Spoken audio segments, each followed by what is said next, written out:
was. It's been a while, my master. Oh, and you're here too, little wildcat. The four of us back together again. Imagine that.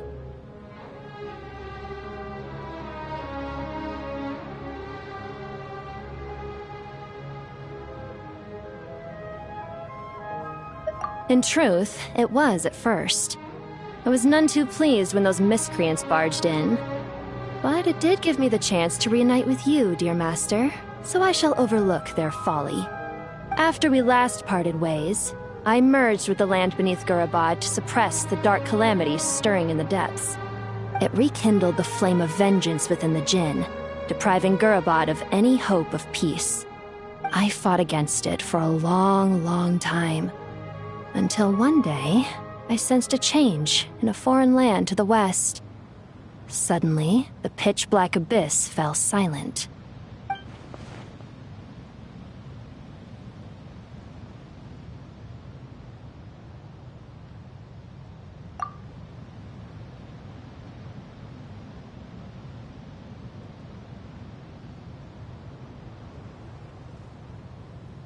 Once satisfied that that dark power could no longer bewitch the Jinn, I too fell into a deep slumber, from which I have only now awoken.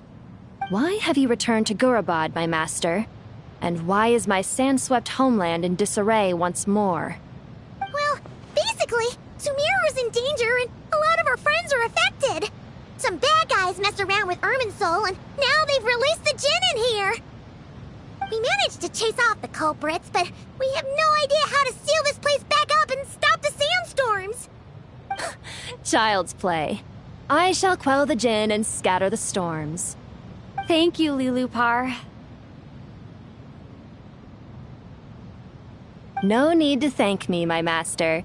I have granted many wishes in my time, and this was the most trivial of them all.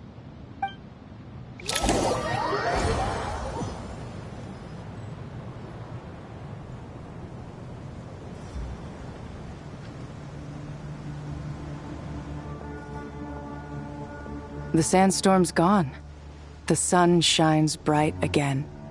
When I said that we'd meet again under a lovelier sun, this was exactly how I imagined it. Yay! Although, honestly, Paimon would love to hang out with you more, even if the weather sucked.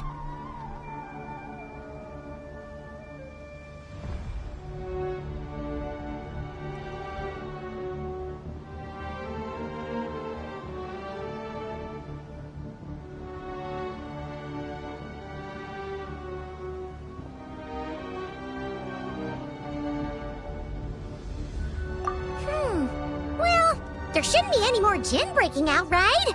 Are we okay to head back?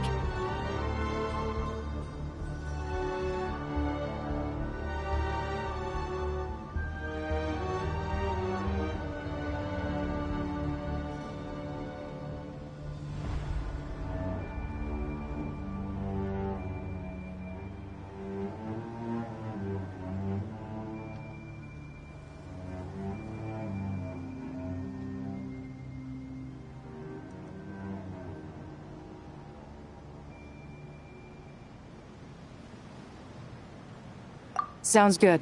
You can introduce us to your other friends. Another adventure begins. Lovely. The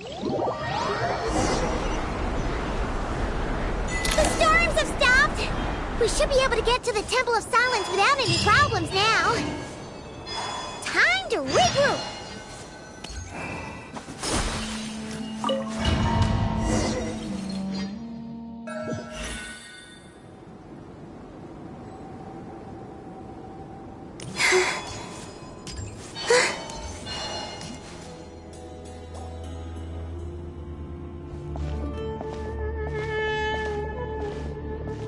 So, this is the Temple of Silence. I've heard the Nagarjanites mention it in passing, but I never imagined it would be this big. It's colossal. I thought the temple moved to the rainforest ages ago. When did they scamper back into the desert? I don't know. This plan sounds a little too risky for my liking. Even in King Deshret's day, this was experimental technology. We have no idea what could happen if we activate it. Well, unless you know of another viable alternative for the Akasha terminal, I'm afraid this is our only option. The plan is sound, and the risks are manageable. However, if we are to proceed, we must act quickly. The scale of this project is enormous. Even with Kave, Faruzan, and every other scholar of mechanics working on it full-time, the proposed modifications won't happen overnight.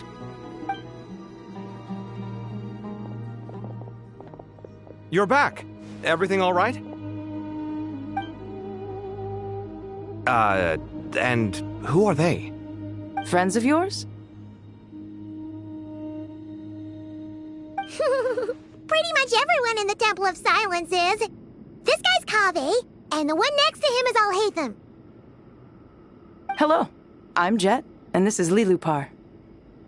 Oh, a famous name from the history books. Pleased to meet you. A friend of a friend is a friend of mine, as they say. Who's they? Huh? Do people not say that? Not in the desert. Friends you can trust, but friends of friends? Gotta keep an eye on them. Still, I do trust the Traveler's judgment. I'm sure you're good people. The sandstorms have calmed down. I take it the Gurabad problem is resolved? What did you find?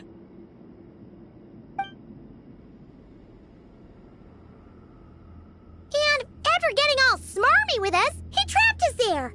Luckily, Jet used the mechanism outside to free us, and then we got Lilupar to put a stop to the chaos.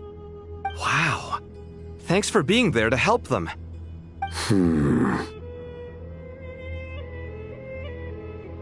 So, this mystery man openly admitted that he was merely a Harbinger subordinate. Yeah? Is there something weird about that?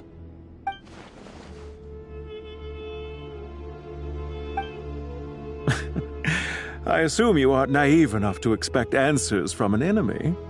Well deduced. Our commander, Dottore, died in Nordcry.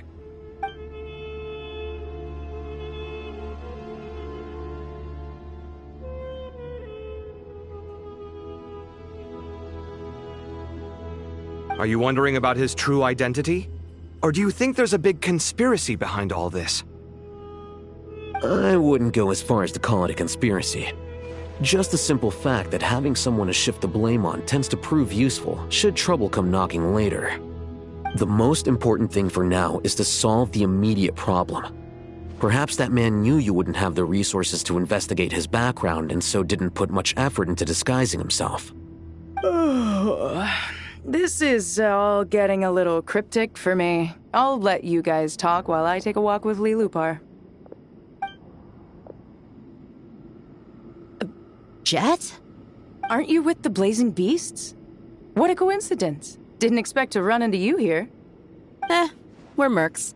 You can run into us anywhere. Who's this with you? So, did you find the solution you were looking for in the Temple of Silence?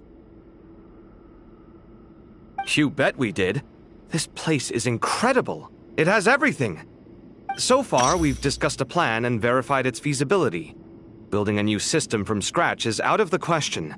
So our only option is to modify the Akasha using certain resources we hope to find in the mausoleum of King Deshret. According to certain sources in the Temple of Silence, there is a core device in King Deshret's mausoleum known as Aru. Little is known about this device in academic circles, which suggests it was hidden quite effectively.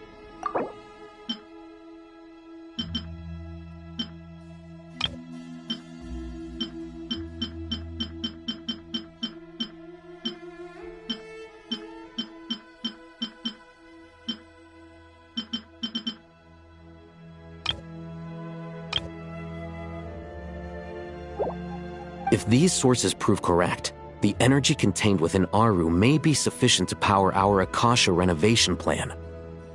However, this raises difficult questions regarding technological integration.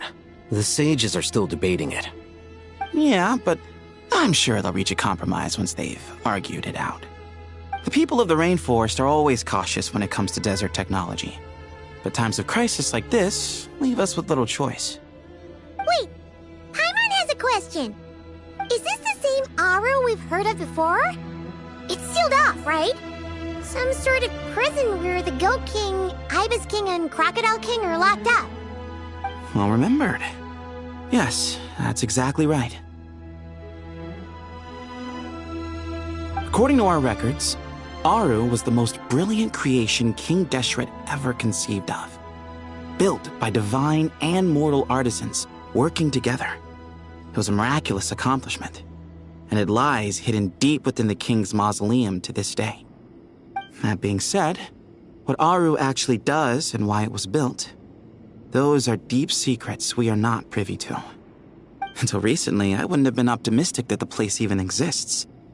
The only reason I'm inclined to believe it now is because we heard it from the Ibis King Thoth himself at his temple. The tale of how the 3 retainers of Al-Akhmar were imprisoned in Aru. Paimon totally gets that. When Paimon first heard about it, she thought it sounded pretty unbelievable too. Do you guys still remember that? The Ibis King told us they were trapped in Aru and that they had to answer 3 questions to get out. I think I remember. What causes our rise and fall? What obliterates love and hate? And what determines truth and falsehood? Those were the 3 questions, right? Yeah. If only Nefer were here. She's dealt with the Ibis King before, so she might know more. Oh, Nefer's a friend we met in Notcry. Notcry? Funny. She showed up here earlier. Huh? Yeah. Had another lady with her, too.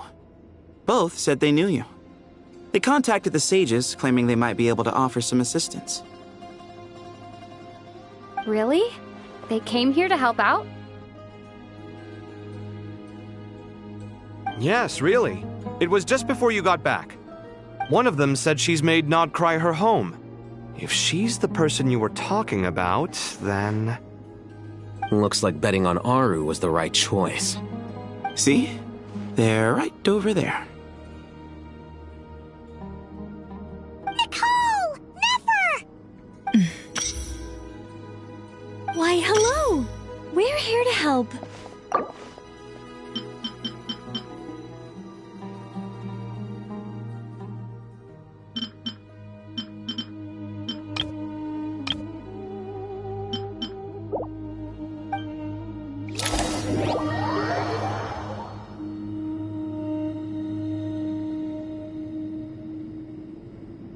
It's a good thing we left early.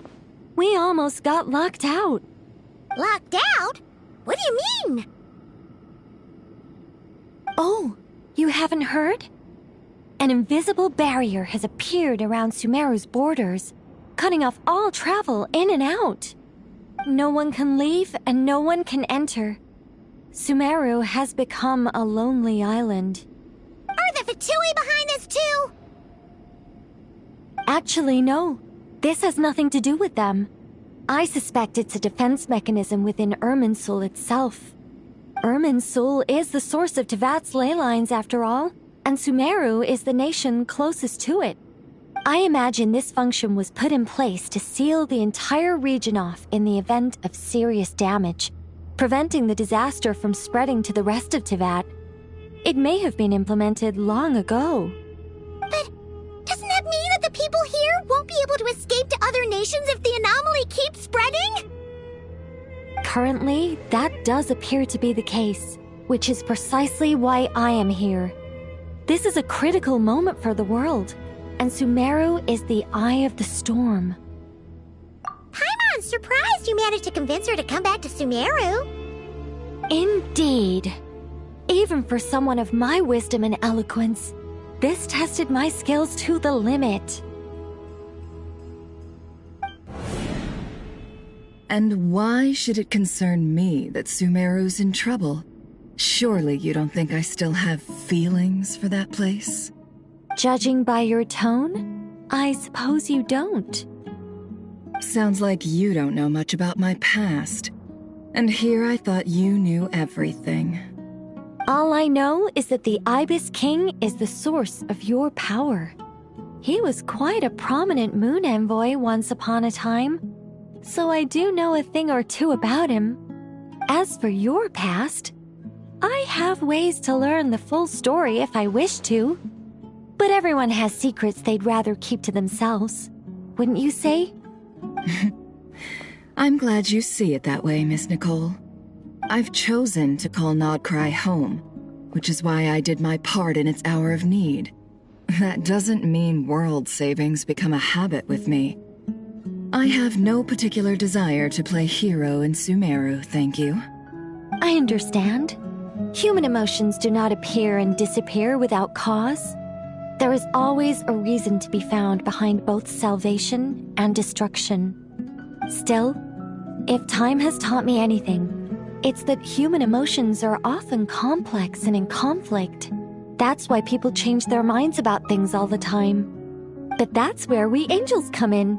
Our duty, ultimately, is to guide people towards their deepest, truest desires and help bring them to fruition. So I wish to hear about your past, because I do not believe you are motivated by hatred alone. And if we still arrive at different conclusions in the end, that's okay.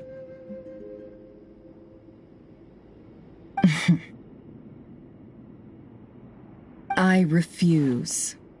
Wait, what? But I set the atmosphere and everything.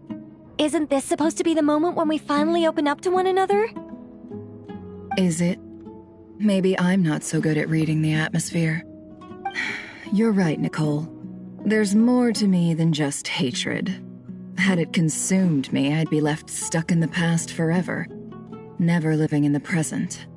But I don't think that your guidance can change my mind. The all-consuming sands, the bloodshed, both deserved and undeserved. Those old emotions cling to me like a shadow. Do you wish to shake them off? No. I hope to remember them forever.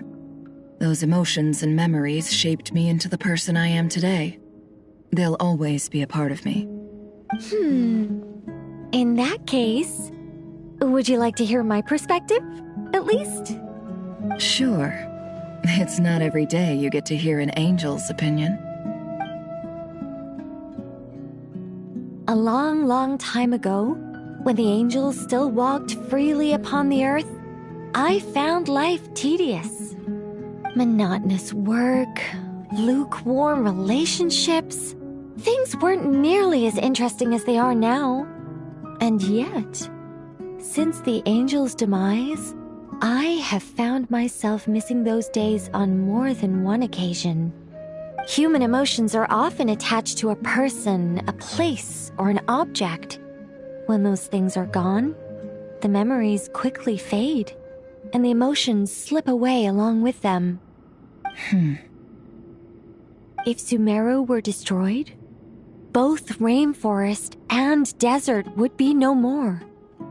With the object of your hatred wiped from existence, it would not take long for the memories buried deep in your heart to slowly fade. Both love and hate are intense emotions, but they are nothing compared to the void left behind when they disappear. Most sophisticated, Miss Nicole. But anyone focused on the future could only ever applaud the destruction of the things they hate. Still, I'm a special case. Someone once told me that human memory is more selective than a Mora-hungry merchant choosing between customers.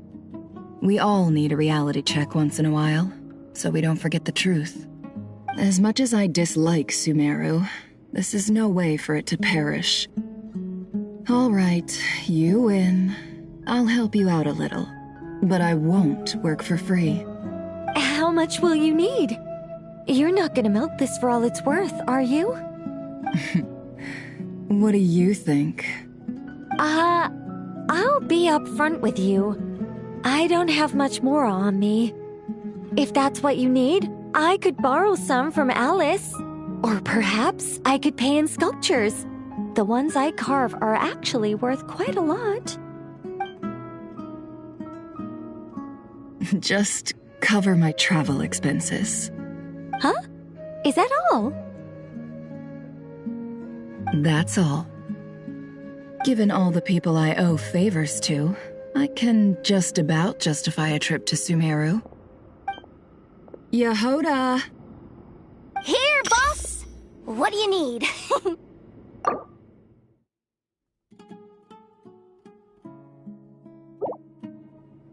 I'm going back to Sumeru for a while. While I'm away, you'll be in charge of the curatorium. Me? I'm in charge? Whoa! Don't worry, boss. You can count on me! And that was how the ingenious Angel Nicole brought you the perfect person for the job in your hour of need. Hip hip hooray! That was far more detailed than necessary. Not lacking in embellishment either. I never thought I'd return. Especially not the desert. But life doesn't always go as planned, I suppose. What's Candace up to? I don't think I've seen her yet. She is still taking care of things in our village. Should be joining us before too long.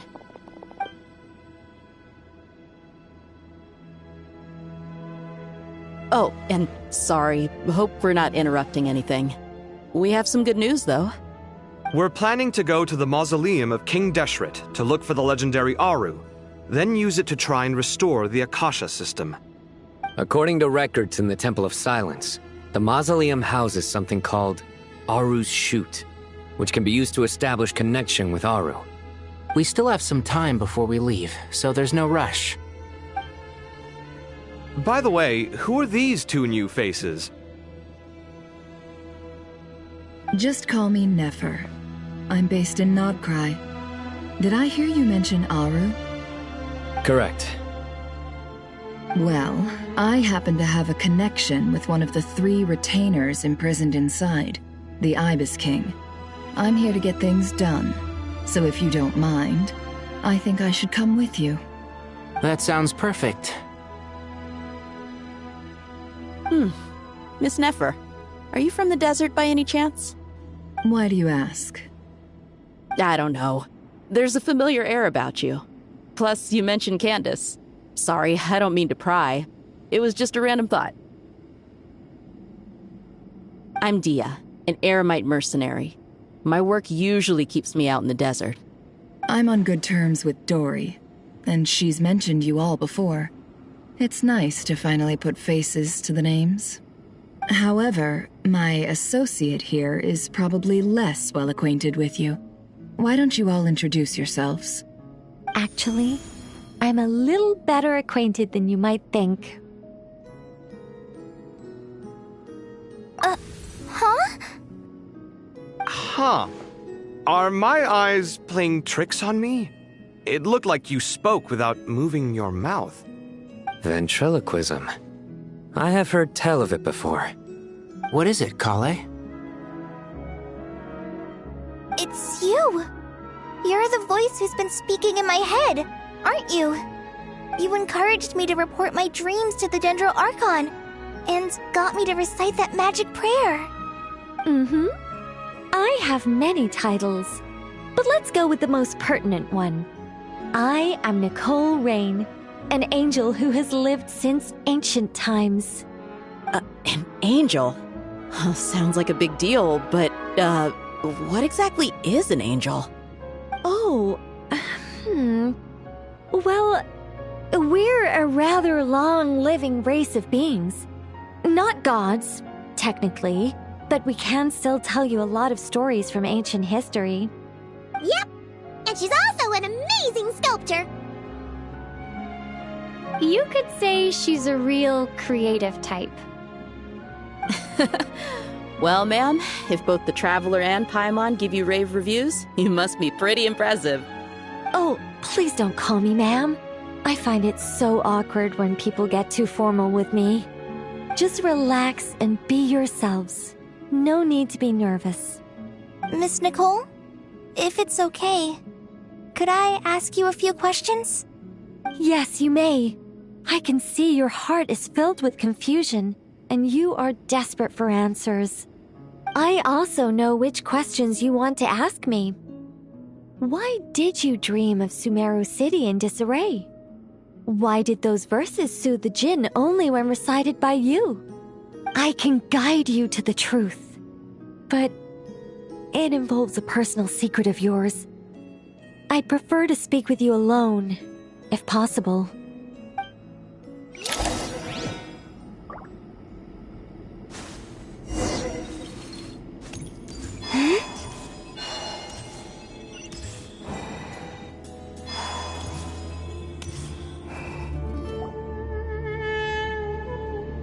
I thought we were going to speak alone. This is a lot more people than I was expecting. What's wrong with it? Even the doctors at Dar al-Shifa allow patients to be accompanied by family members. Well, if Kale doesn't mind her secret being revealed, I have no problem with it. Thanks for being so considerate, Miss Nicole. I don't know what secret you mean, but whatever it is, there's no need for me to hide it from my closest friends. Closest friends? It's so nice to hear that. All right. In that case, I'll get right to it. Kale, are you aware that there are god remains inside your body? I am. When I was young, I got sick with Elazar. Nothing could cure it. The Fatui convinced my mom and dad that they could help, and I was sent to an unfamiliar place. There were a lot of other kids just like me there. This creepy guy injected us with some strange medicine, which I heard contained god remains. I can still remember the pain like it was yesterday. But thanks to the friends who've stuck by me all this time, I've gradually been able to overcome those memories. Anyway, so you're saying that what happened to me has something to do with the god remains they injected me with? Yes. Those were the remains of Nabu Malikata, the goddess of flowers. What? Huh. Fascinating. You don't seem surprised like the rest of us. Why? The possibility crossed my mind when Kale recited the Goddess of Flowers song and calmed the Jinn. You made Paimon jump! What are you doing here, Lilupar? I was merely passing through when I heard the name of the Goddess of Flowers. Be assured that I share your surprise. You, with the hat. Are you certain? I sense no trace of the Lord of Flowers within her. Well, it is a very small fragment.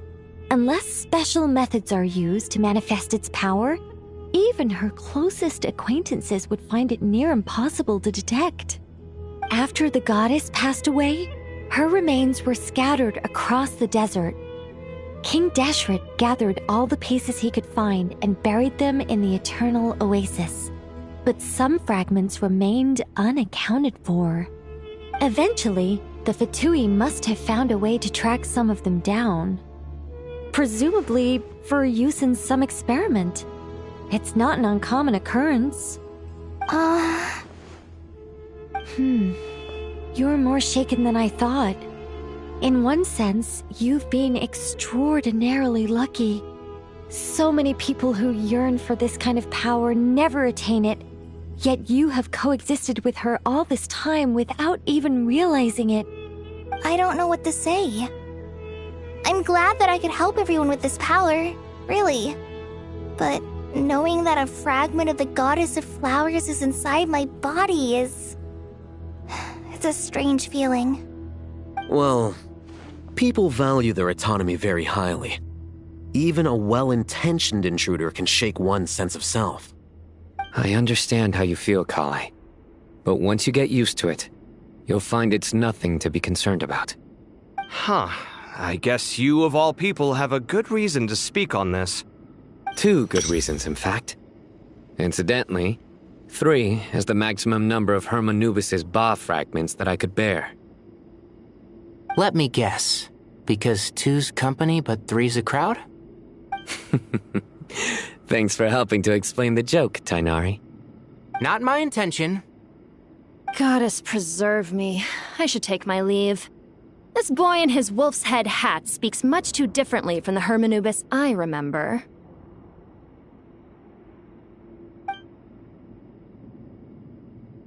Kale, all I'm trying to say is, no matter how many Hermanubis fragments there are within me, you wouldn't think of me as Hermanubis. In the same way, you are simply you. Yeah, I know what you mean. So about that dream I had, was it a warning from the goddess of flowers? Yes. Just like me, she was an angel created by the primordial humans, born with the instinct to guide living beings. Though her body and soul have perished, her essence retains its natural instincts. Even her smallest remaining fragments would do their utmost to send you that warning. The Mother of Dreams? Lord of Flowers and Oases? She must have had a premonition. That is why she gave that dream to you. We won't let our efforts go to waste. But I still don't understand. Why me? Yes. Why indeed? You weren't the only one injected with God remains, but only in you have her fragments persisted. I suspect it may be because of the firm will you showed in the face of suffering. She was likely assimilated by that will. Of course, this doesn't mean you have to shoulder any extra responsibility. As this young man said, you are who you are, and that will not change. All right, any further questions from the family members of the patient? If not, we should head to the mausoleum of King Deshret. Let's move out. Time to put our plan into action. We all hope it'll work. But will we really be able to open Aru? And even if all 7 pillars of King Deshret agree to let us proceed, the scale of the work to follow is daunting to say the least. Haven't you handled other big projects before? I mean, the biggest project I've worked on to date is probably the Palace of Alcazarzaray, I guess? But this is orders of magnitude beyond that. It's a total nightmare. Look on the bright side. At least this time you're actually here when Sumeru needs you most. You won't have to come asking me for details after the fact. Mock me all you want. But now that I'm here, things will be resolved far more quickly and smoothly than last time. Kave's self-doubt disappeared in an instant. Like magic. Well, this confidence is most gladdening. Now, go and pack your things. We'll head to the mausoleum as soon as you're ready.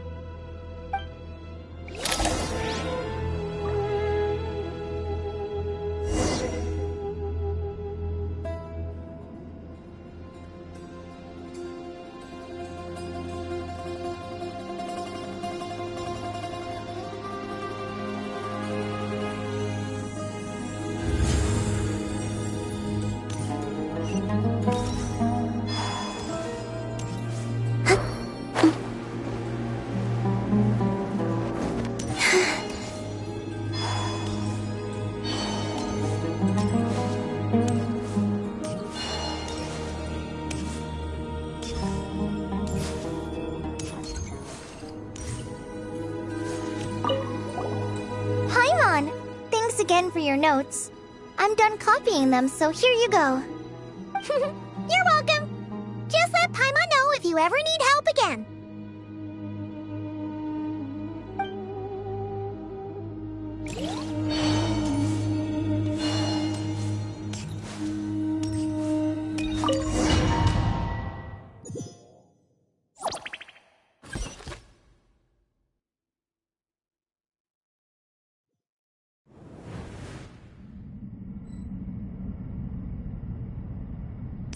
I hope everyone's ready. We'll be arriving at our destination very shortly.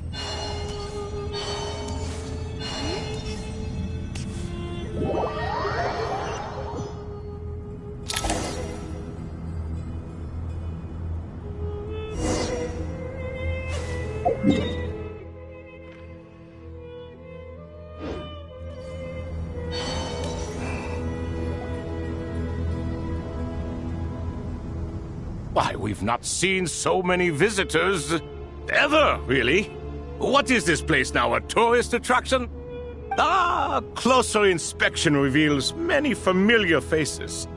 To what do we dusty old fellows owe the honor? Surely you're not just here to chat. You surmise correctly. We are here to carry out a rather enormous project. Ho, enormous, you say? How large, then?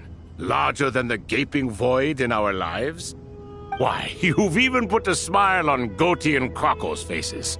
All this activity is making for quite the special day.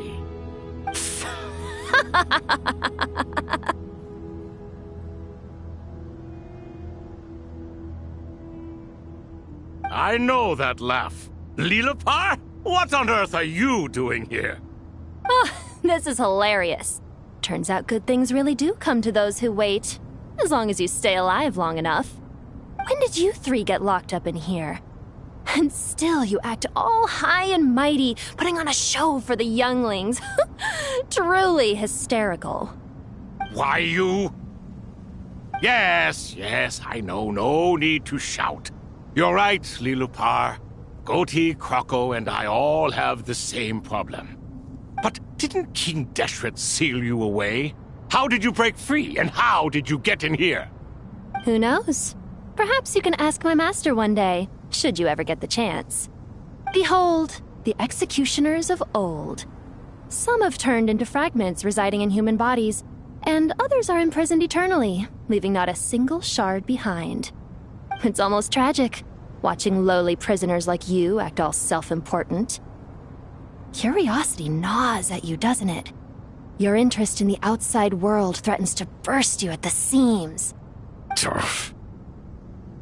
I'm starting to take a liking to this magic bottle lady. Time is of the essence. Let's get down to business. We come to you, O three ancient lords, to request your assistance on behalf of the Academia. If we can help you regain your freedom, then please consider lending us your aid. As for precisely what we need your help with, it's a long story. So, to demonstrate our sincerity, we are prepared to first resolve the problems that plague the three of you. All right, stop arguing, Crocco. And Goatee, don't you start. What's the harm in letting her speak? It's not worth getting so angry about. Forget about her. The three questions are the crucial thing here. But do you really have a way to answer them? You once answered the final question, Nefer, but the seal did not open. Unless, with the passage of time, you have found a new answer? You could say so. When you first asked me what determines truth and falsehood, my answer was a liar's soul. Liars are the best at seeing through the falsehoods of the world.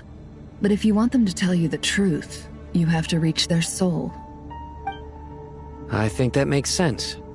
I found it quite compelling myself, and I told Nefer so. Unfortunately, it brought us no closer to liberation. Well, that's simply because it was my answer, not the one King Deshret was looking for. Can you guess which answer Al-Ahmar wanted then? Time. And that's not only the answer to the final question, it's the answer to all three of them. All things wax and wane with the passage of time. Love and hate eventually fade into nothing. Current affairs are always fraught with conflict and controversy. Only time can distinguish between right and wrong. You once described King Deshret as a proud man. I'd say that the prouder someone is, the more inclined they are to believe that only time is qualified to be their judge. Time. Well. Indeed. Perhaps in building Aru, our king was in fact attempting to reverse time, to bring love and hate, right and wrong, the rise and fall of all things back to their point of origin.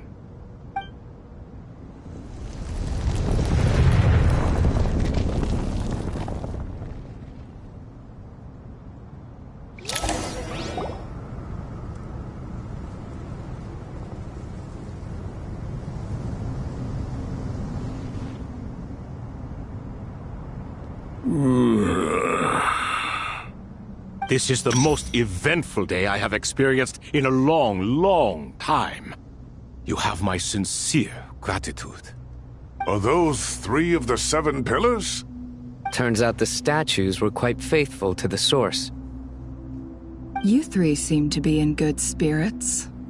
Prison can help a person grow and learn to cherish what they have. Nevertheless, after everything you've done for me, I sincerely hope you never have to experience it for yourself. Hello, Nefer. It's good to see you, Thoth, the Ibis King. Nice. Definitely puts my mind at ease, seeing you two getting along so well. Should we maybe introduce ourselves, or... Sure. I'm Sethos, the current leader of the Temple of Silence. This is General Mahamatra Sino, and this is the former Spantamot sage, Cyrus. But I'm guessing none of that means a whole lot to you. Everything is equally new to us, in truth. We've been gone from this mortal world for longer than you can imagine. Let's hold off on the introductions for now. We can always ask Nefer about you later. It'll give me something to talk about with my chosen disciple. You're like a helpless parent. Gods and people of yore are not necessarily welcome in today's world. Self-awareness is one of my finest qualities. I thought I ought to share its fruits with you two. Is that so? Well, I think we'll take it in stride, just as we did with the 3 questions. Let's not forget, it was my persistence that won you both your freedom. Fair point. I have to applaud your persistence. And I must praise you for your wisdom. Now, state your wishes, young ones. I'm sorry? Why, your tremendous accomplishments deserve a reward, do they not? You must let us do something for you in return. General Mahamatra, what do you think? I won't beat around the bush. Sumeru is facing a crisis the likes of which have never been seen before. And we need your help. Every calamity throughout the ages has been connected to us in one way or another, whether we were its cause or consequence. Whatever is wrong with Irminsul, it severely affected the Dendro Archon. She fell into a coma, and is currently receiving treatment from the Dendro Dragon. The Dendro Dragon? I'm sorry, the Dendro Dragon is helping to heal the Dendro Archon? Not a pep, surely. Not vicious, cruel a pep who possesses no virtues aside from her basic instincts. Ah, good heavens. I shudder to think what could have caused Lesser Lord Kusanali to suffer such a plight. Still, why would the Dendro Dragon lend you her aid? She has always held nothing but contempt for the Archons. I suppose she and Kusanali must have some history. You can help us make history too. A smooth talker. Well said, lad. Currently, no one can connect to Irminsul. We hope that by opening up Aru and making some modifications to it, we can use its technology to our advantage. Unfortunately, Aru is an imperfect creation. King Deshret never managed to realize his full vision before his death. Much remains to be done if it is to be pitted against Irminsul itself. Besides, I hear your reasons, but to give Aru up over such would be... The archaeological records clearly indicate that although Aru's construction took a long time, it was not beyond human means to achieve. Modern technology should solve the efficiency issues. We have no choice but to go all in on this.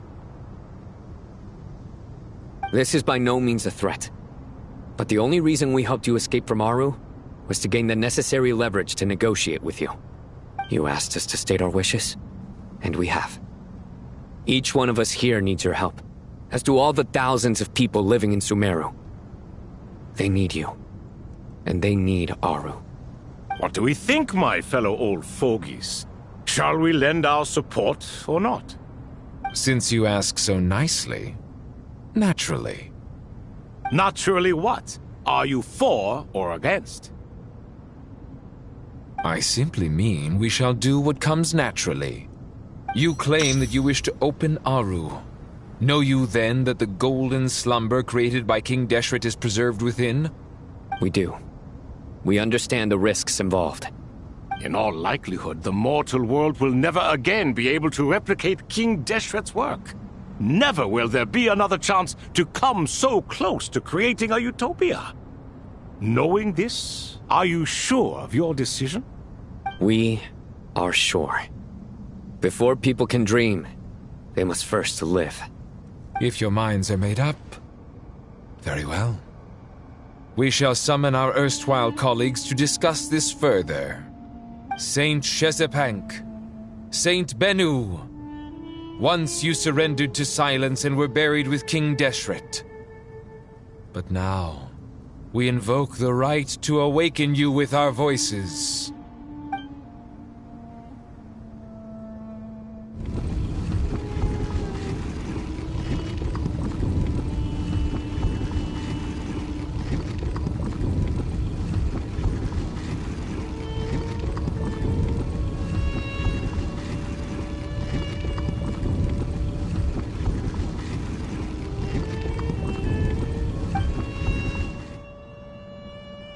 Saint Bennu, responding to your call.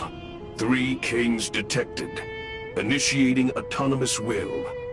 Saint Shezbank, responding to your call. 3 kings detected. Initiating autonomous will. Ah, Lord Herreshoff. What a long time it has been. I trust you are keeping well. Then your trust in my well-being has long outlived your physical body. You have always opened with that same phrase, in life, death, and now even beyond. Al-Akhmar is long gone. What is the reason for this meeting? You're awake? Good.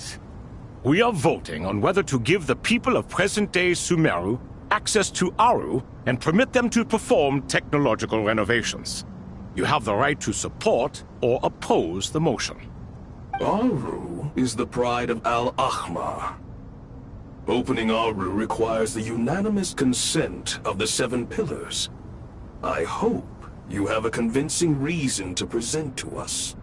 Sumeru is currently in the midst of a major calamity. Let us not forget that while Al-Akhmar was a stern ruler, he was also a teacher of wisdom. A god without his people shall cease to exist, and King Deshret's greatest wish was to provide protection for his people. Let us then honor our God King's wishes as we consider our decision. I do not mean to mock these proceedings, but what is the point of a unanimous vote when we know that the last of the 7 pillars, the Dendro Dragon Apep, will never communicate with us? This will no doubt surprise your mechanical mind, and I have no intention of trying to persuade you it is true. But Apep is, in fact, healing the Dendro Archon as we speak. Huh? Can someone attest to this? Do we have any proof? I ask the 3 kings. Can any of you vouch for the truth of this claim? Naturally, the Ibis King, Thoth. What? It was Thoth's disciples who revealed the truth to us. We need not debate its veracity. Simply let Thoth bear accountability. That way the rest of us may have a clear conscience. Herreshoff, you diabolical fiend! I awakened our former colleagues for you, supported your opinion, and backed your decision. What sort of fiend would do that? I miss the days when Hermanubis was still around. At times like this, he would offer to take accountability. What are you trying to say? Is my word worth less to you than Hermanubis's? Hypocrite though you are, Lord Thoth, you are humorous in equal measure. How could we bear not to associate with a character such as you? I, Saint Shezpank, approve the Goat King's proposal. Since King Deshret is no more, we shall receive no reprimand for acting beyond our remit. Nevertheless, I sincerely hope that those before us understand the significance of what they intend to do. Remember, the moment that Aru is liberated, the myriad souls residing within the Golden Slumber will return to the ley lines. And once the ley lines flow again, these souls shall in turn be received by Irminsul. To take this step is to bring the perfect afterlife created by our king to a permanent end. We understand that well, and we have decided to proceed regardless. Furthermore, the contemporary human perspective would contend that confining souls in this way is no act of benevolence. The deceased have a right to rest in peace. King Deshret's creation is clearly a place of rest and peace. It is just that many do not see it this way. But no matter. Saint Binu approves. Hermanubis' representative and the Dendro Dragon Apep made their choice ahead of time, while the Goat King, Ibis King, and Crocodile King have also granted permission to liberate Aru.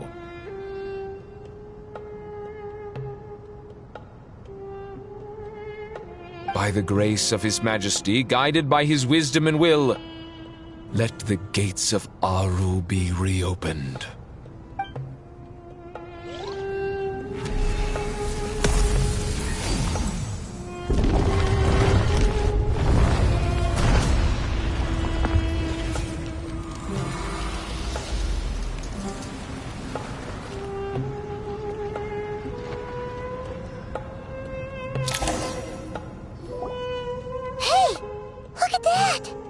What's this? Are we under attack?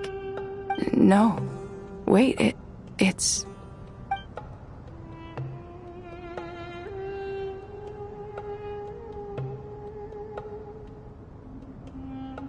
Here you are. Through the sands of time. I see you. Father. Father, is it really you? It's Jet's father, Jibriel! That's right! He entered the Golden Slumber, didn't he? I smell blood and sand on you. You've grown. Strong as a wild beast, and without shedding a tear. You have to leave, don't you? Please, just answer me this. What should I do for you? This meeting is a blessing from the gods. My soul, once imprisoned along with that of Semail, is finally free. I am truly grateful for the chance to see you again. That the dead should meet the living is itself a miracle. One brief, precious moment is enough. Enough to set my heart at ease. Do not weep for me, Jet. I know you will accomplish many great things in your life. You will go further and climb higher than I ever did. All I ask is that you take good care of yourself.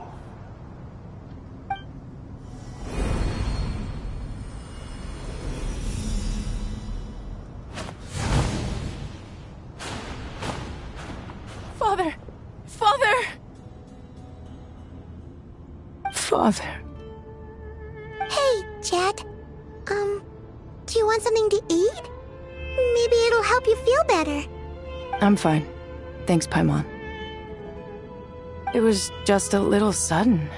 The chance to see my father again meant the world to me. He was trapped in the Golden Slumber for our sake. And now, after all this time, he can finally rest in peace. I'm glad. It's a huge relief. You've grown strong, Jet. More than enough to fend for yourself. Yeah. I'll leave the past in my memory where it belongs. My family, the good times and the bad. Goodbye, Father.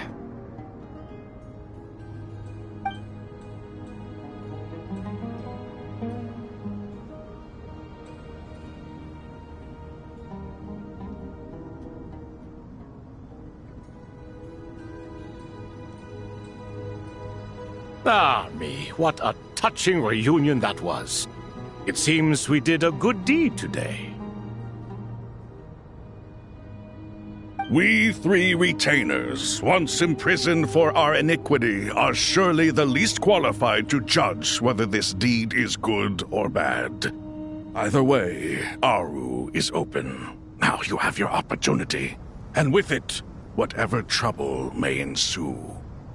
Although Aru was created by a god, human craftsmanship was nevertheless required to build the gate that connects it to this world. Perhaps the relationship between gods and humanity follows a similar principle. As for your proposed renovations, we cannot determine which functions to keep or discard. Proceed as you see fit, but please entrust the task to your most accomplished scholars, or Bennu will be most displeased. It matters not. The Ibis King shall be accountable if any problems arise.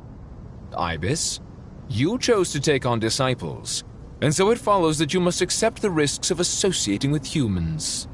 If I'd known you'd be like this, I would have locked all of you away in Aru, never to leave again for all eternity.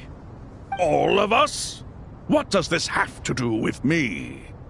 Vilify me no further. Scholars, since you have liberated Aru, allow me to present you with a gift.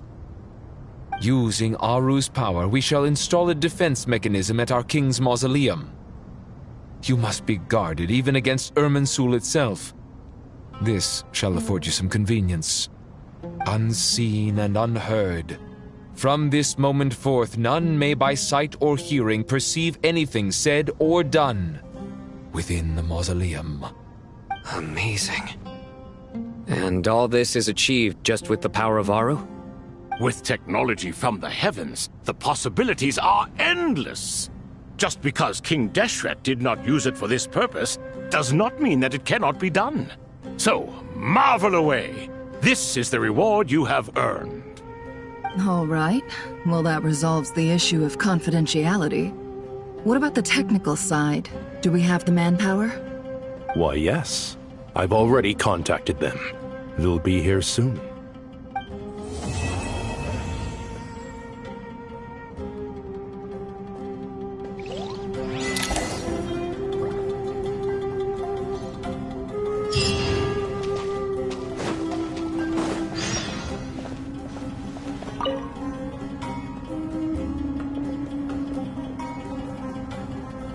You must be the ones tasked by the Academia with renovating Aru? That's right. Good afternoon. I'm Kaveh, and these two are Termezi and Naisaburi. Hey, I'll hate them. Come and introduce yourself. We've met before. This is Thoth, the Ibis King, and everyone knows these two. Afternoon, gentlemen. I've only ever seen these two in murals. Ah, the paintings in the temple. They show us chatting, playing cards, playing chess. Precisely the activities we most enjoy, funnily enough. No, only you enjoy playing chess. We were just humoring you.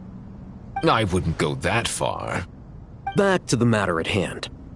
A preliminary assessment by the Academia indicates that this project requires expertise in various disciplines, including the deciphering of ancient texts, mechanical engineering, the restoration of ancient ruins, and elemental theory. The most capable minds in their respective fields are here before you. If there are no objections, we'd like to begin our work. The artisans who built Aru for Al-Ahmar gave their very lives to create this splendid work. Follow their example by giving your utmost devotion to this project. I didn't know that. We'll do our best, of course, but we certainly won't be sacrificing our lives. Such brazen words. Humans these days are a far cry from their ancestors. What little respect you show for King Deshret. No, that's not what he meant. Please, don't mind him. He shares your sentiments, just not your, penchant for hyperbole. Assuming that's what you were going for? I just think it's important to manage expectations. Forgive my lack of courtesy. But we simply can't sacrifice our lives to the gods on completion of the project like people in the legends of old. Here's a first draft of the project proposal for your perusal. Please let us know if you have any requests. Normally, I'd have made it look a lot more visually appealing, but we were really pressed for time on this occasion. I hope you'll forgive me if it's a little rough around the edges. Naturally. If my fellow ministers deem this meager display of respect sufficient, I suppose I can consider agreeing to their proposal. Why are you so preoccupied with the ostentatious displays of respect to Al-Ahmar? We should be trying to make things easy for them. You never know. We might have to rely on these young people to look after us in our old age. Exactly. This is Aru's mainframe. Be reminded to use it with great caution. We certainly will. Thank you for your assistance. You may attempt to lay out punishment should you so desire, though I'm afraid it would be futile. You and I both know that certain components of Aru can only be operated by humans. King Deshret always believed in humanity. Still, the reason that Aru's modules are designed that way is not so much because he trusted them, but more because he was wary of you. Is that true? No wonder human artisans helped to build Aru then. He actually required human assistance to create his greatest work. Naturally. Have you noticed that the Goat King keeps giving superficial responses? It's like he's just going through the motions and leaving the real debate to his colleagues. He understands the art of perfunctory speech. That's what earned him his position as the Minister of Ministers. It seems the rumors about King Deshret being a poor judge of character are baseless after all. Excuse me for being blunt, but it sounds suspiciously like you're putting yourself on a pedestal and mocking me. You're mistaken. And while there's nothing strictly wrong with making every conversation about yourself, it's not exactly a positive tendency either. You? Whatever. I knew it'd be like this working with you. All right, let me past. I need to look at this console. It's your job to activate it after all. Let's begin. Everyone, please proceed with the external checks and preparations as per the procedures outlined in the engineering plan.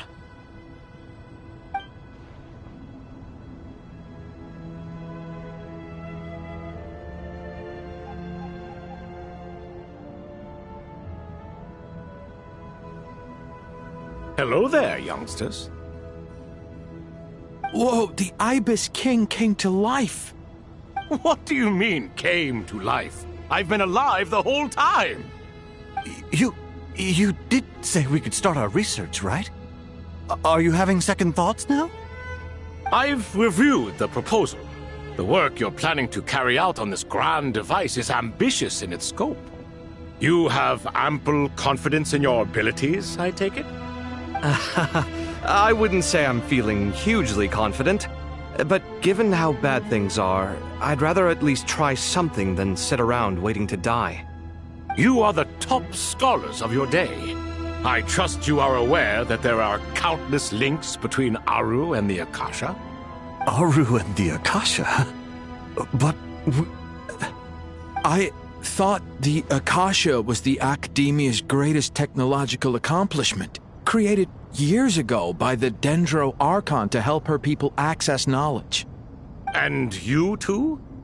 Do you not know either? You've read the instruction manual, right? You tell them. An instruction manual? The Akasha has an instruction manual? The Dendro Archon is a kind and thoughtful god indeed. It used to sit on a shelf in the corner at the House of Dana. Not the most popular read. If the manual is to be believed, Aru was in fact the original inspiration for the Akasha system. What? But there are so few records about Aru anywhere. And practically none of the scientific expeditions into the desert had anything to do with it. Ah, but this is something you could not possibly have known. You may have heard many stories about the desert, but what is the most important aspect of history? Consider this a quiz. Anyone from Vahumana present? I'm from Vahumana. It's, well, veracity. Precisely. And a large part of veracity is the chronological order in which events occur. I may as well tell you. In the beginning, Nabu Malikata, the goddess of flowers, descended upon Sumeru. The glory of the heaven was within her. She brought life, oases, and knowledge to this land. Then she created the Jinn, enlightened them, and ordered them to serve her. 2 other gods also walked upon this land where wisdom flowed in abundance, and the 3 met beneath the great green trees. It was the first and greatest alliance. We should speak with reverence of this covenant between the 3, which transcended both time and life.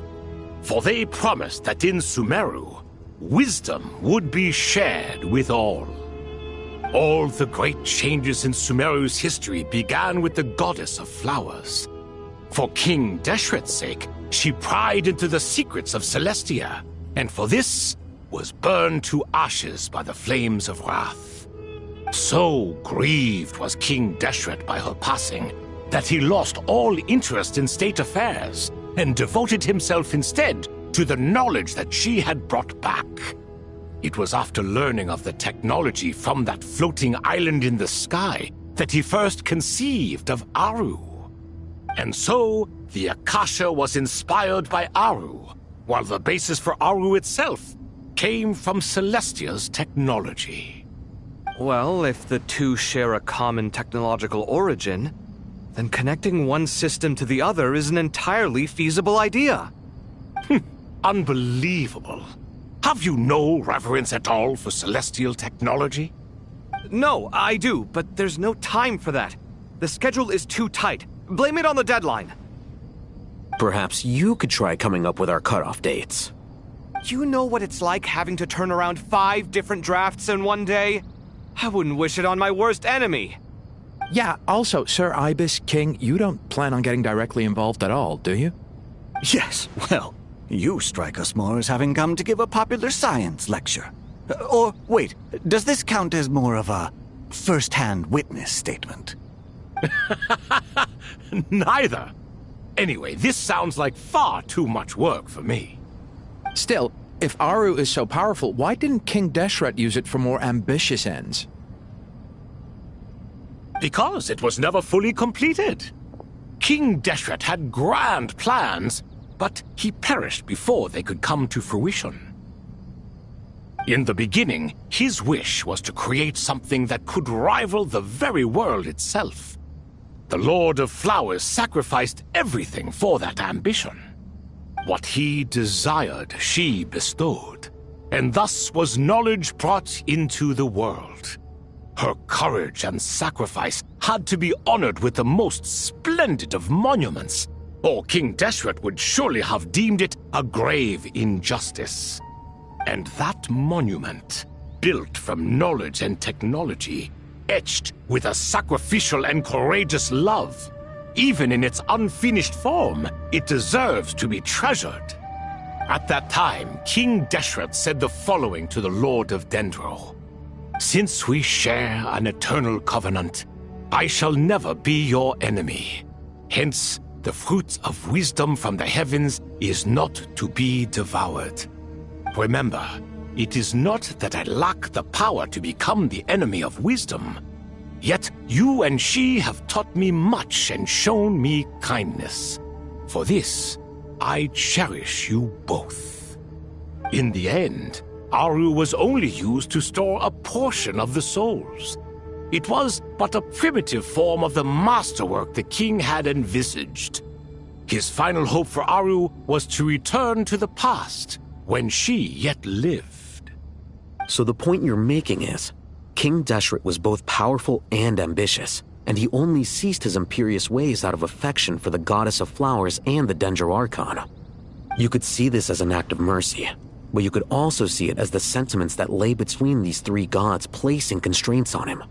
This was, after all, the foundation of the alliance between them. This explains why Aru was both a prison and a monument, and why the answer to the three questions was time. You have to be careful who you get involved with, or you invite all manner of misfortune. This is as true for gods as it is for humans. Love is the same. It is both a prison and a monument. All right, let us pause the story here for now. Seeing as you've been so diligent, I'll offer a little help. Who's in charge again? Is it you two? Ah, yes, me and him. Now then, close your eyes. Wisdom hides in the space between the tangible and the intangible. It is to convey the incommunicable through the simplest of mediums.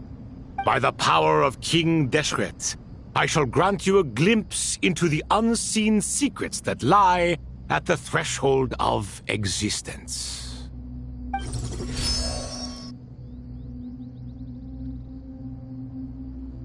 Where did this come from? Is it a new mechanism? It looks more like some form of externalized information. You've rendered it visible? Just as the Akasha allows you to access a greater range of knowledge, the power of our king permits one to perceive ingenuities that do not belong to this world. This is no ordinary mechanism. It reflects the internal structure of Aru. Whether you choose to increase or decrease, keep or discard. Come, use these to achieve the outcome you desire. Looks mechanical to me. Better let me handle it, just in case. But wait, how do I get up there? Turn around. So that's where the elevator is.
Obelisks were used to record important information in the ancient desert civilization.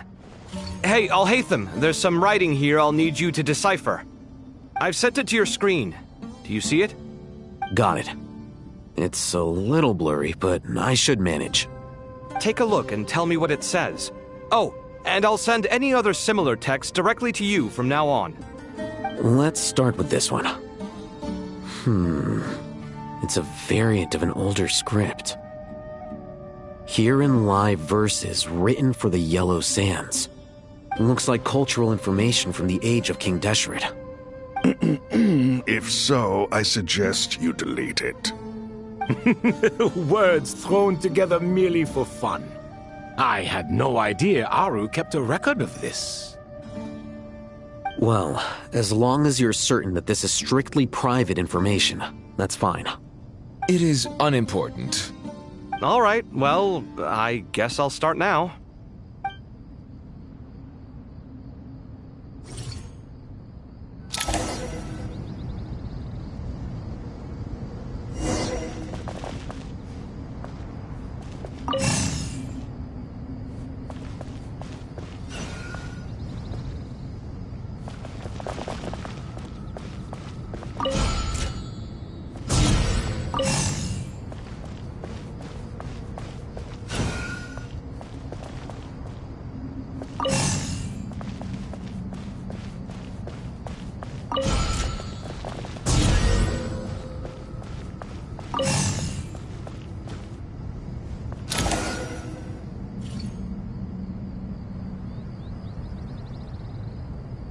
Found some more. Sending them over to you now. These are all reports about the Gurubad conflict. Can we delete them? I'd say so. Most of this information has already been archived anyway. What if there are details in there that Vahumana missed? What are we supposed to do if they come after us in the future? They'll just have to live with it. If we don't resolve these issues now, there won't even be an academia in the future, let alone a Vahumana Darshan. Yeah, you're right. Okay, done. There's some other similar monuments nearby. I'll check them out.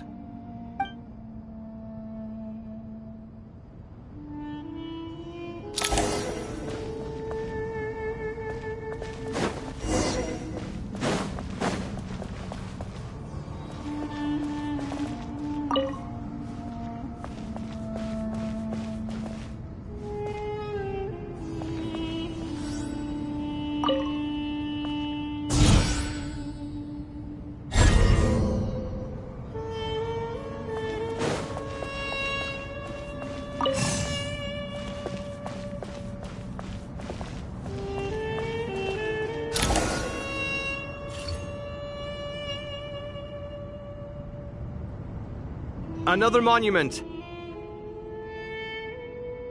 Hold on.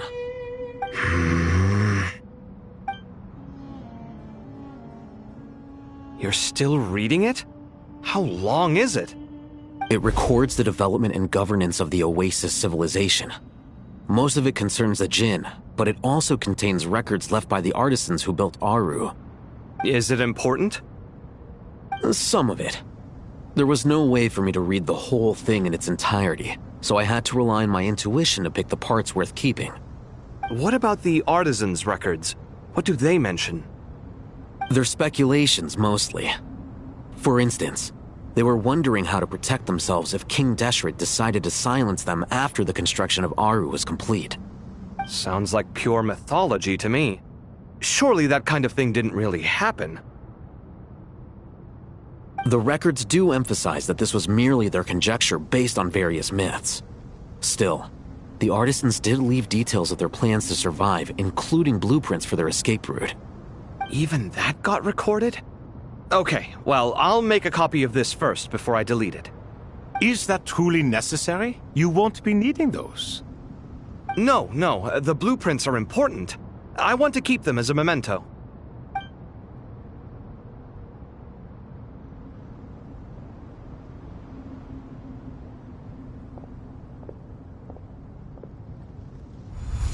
I think that should just about do it. It meets the requirements of the contingency plans, so we should be good. I gotta say, it's the strangest feeling, this cross between reality and the intangible. It's like drifting between life and death, or in and out of a dream, using my own hands to manipulate illusions that are forever out of reach. Chasing dreams in the most literal sense. Definitely a novel experience.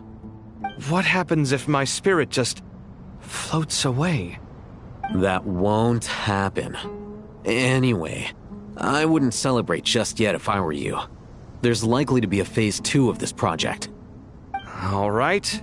I'd better keep my wits about me then.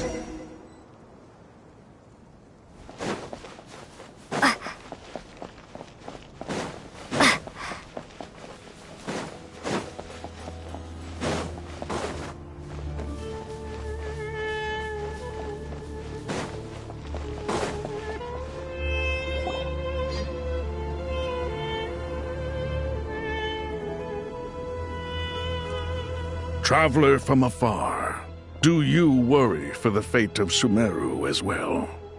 Whoa! It's Sobek the Crocodile King! Greetings, Crocodile King. Please be at ease. I'm just here to chat with you about Lesser Lord Kusanali. Sounds like you really care about her. Yes, although to be exact, it is a mixture of both concern and curiosity that I feel. Speaking of Nahida, Paimon was wondering how she's doing. Wait a moment.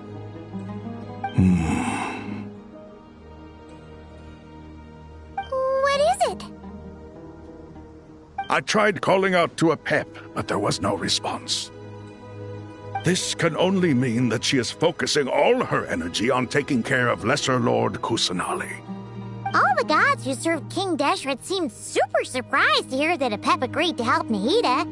Guessing she made a bad impression on you or something. Are you aware of the history between her and our king? Then you are learned indeed. I'm glad to know that Sumeru has the support of someone like you.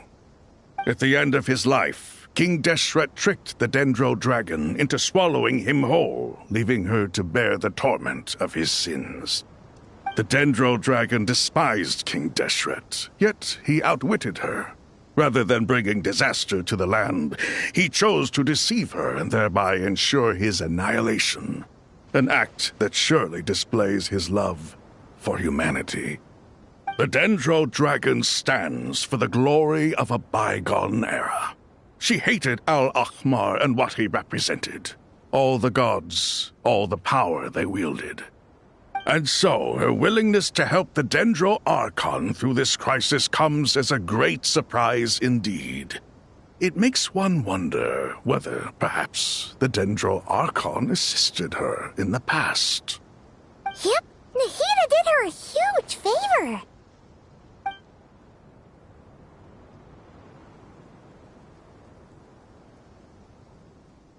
So Lesser Lord Kusanali put an end to the Dendro Dragon's many long years of torment. As much as she loathes the Seven, Apep knows kindness when she sees it. No wonder she was willing to make an exception. Yeah, that's the sense we got from dealing with her too. She is not incapable of coexisting with other living things. Rather, she actively chooses to avoid coexistence. And this despite the fact that she symbolizes life itself. How ironic. All of this being said, I wouldn't expect too much from her if I were you. Nothing will change her hatred towards humanity and gods. We'll keep that in mind. Anyway, how much longer do you think Nahida needs to stay with Apep? For all we know, the Fatui might still be in the desert. Just to be on the safe side, why don't we grab anyone who isn't busy right now and go look for her? I'm alright, Paimon. Huh? Was that Nahida's voice? It seems the treatment was effective. Since when do my deeds require your evaluation?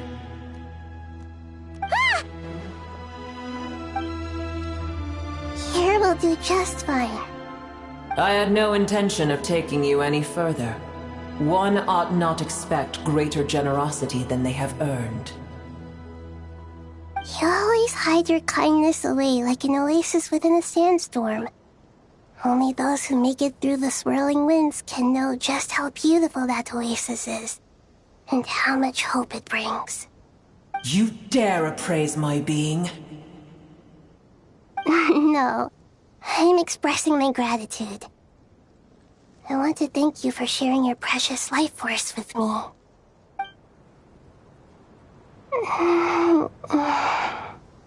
Awake already. You are more resilient than I thought.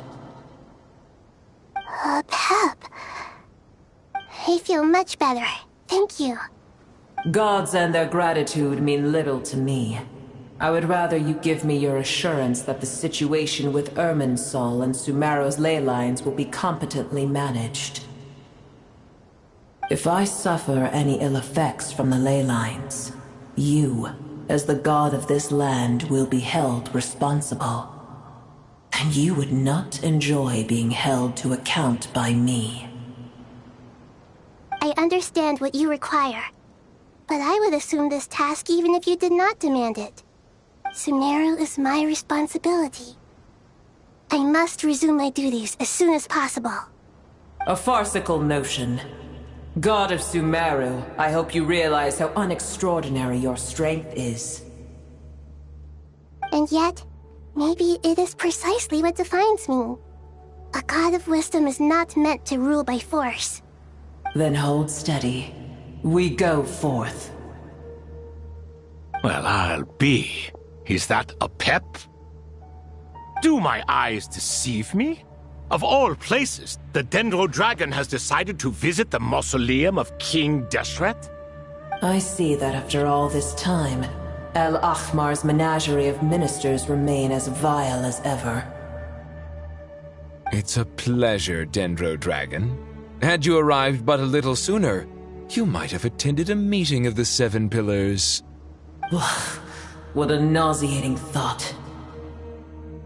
You are not the first insects I have had the displeasure of dealing with today. A swarm of them tugged on my tail on my way over. Goodness knows what hovels they crawled from. Why do all the creatures of this world remain so lowly after all this time? What did you do with them? I cast them away. What would you have me do? Keep them as trinkets? Boer, this is where we shall part ways. To be clear, I do not wish to see you or anyone else here ever again, unless absolutely necessary. Then I wish you peace as you return to your dwelling place. It matters not to me. Simply refrain from bothering me again.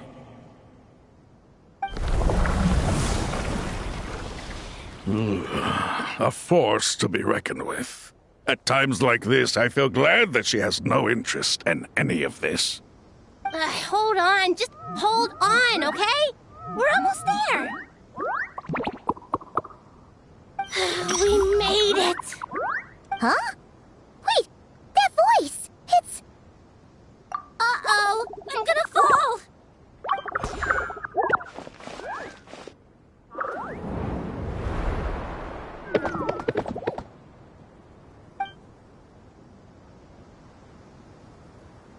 Well, that's a relief.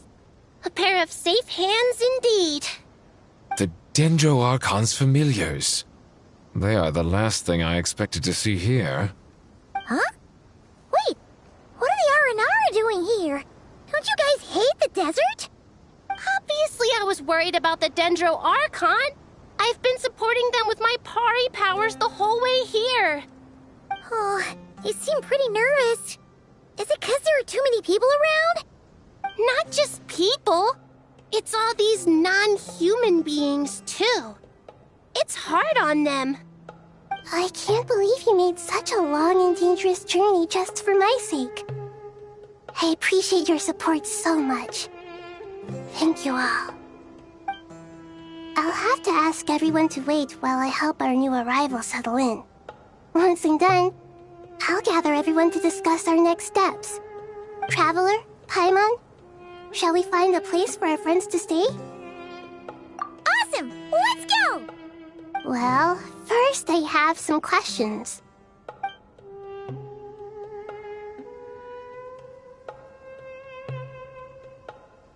Okay, I think that covers everything. Thank you. We can get going now.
Hello, everyone. It's only us.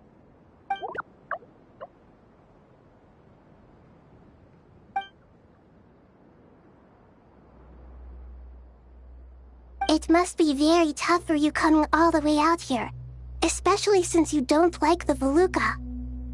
Is everyone back in Vanarana doing well?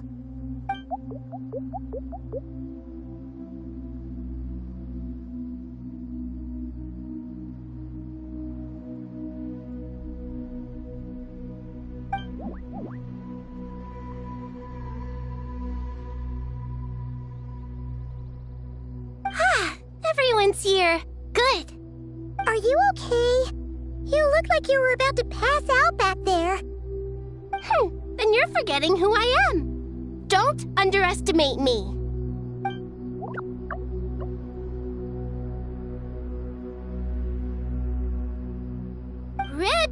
Oh, excuse me!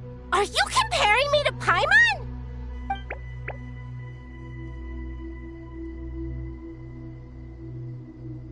I suppose everyone is gathered here because of me.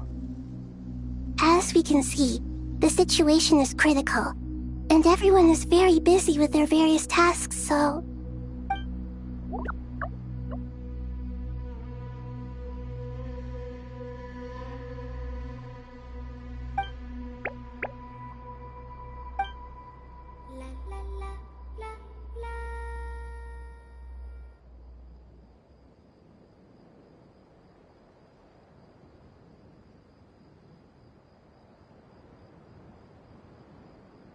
I can't thank you enough. Right now, we're focused on restructuring Aru, processing excess information, and helping restore everyone's confidence. I'm sure you'll find it all very straightforward. I can help too! Just let me know where I'm needed.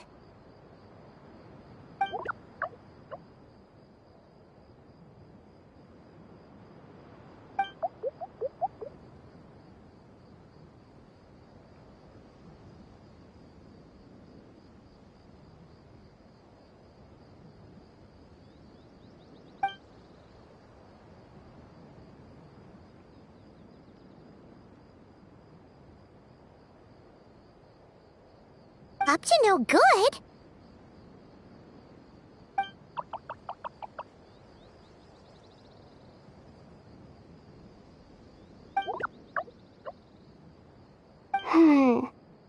That definitely sounds suspicious.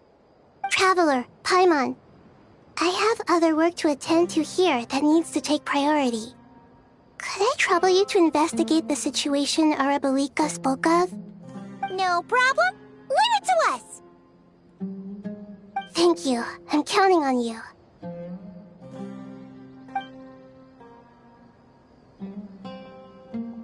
There's one other thing. If you are to work alongside the people of Sumeru, you will need to make yourselves visible to them. Is that acceptable to everyone?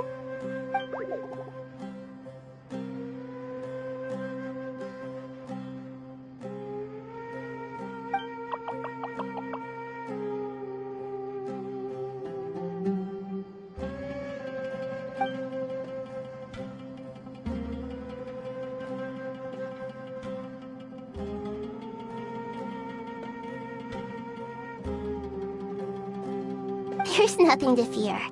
No one here will hurt you. But if you do feel afraid, don't worry. Just call my name and I'll be there. Very well. Now, I shall bestow a small blessing upon you all.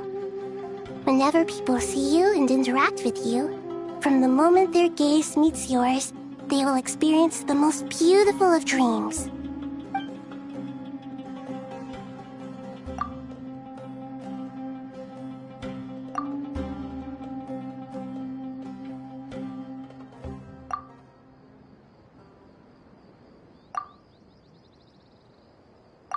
Do not fear. We will face it together. This too shall pass.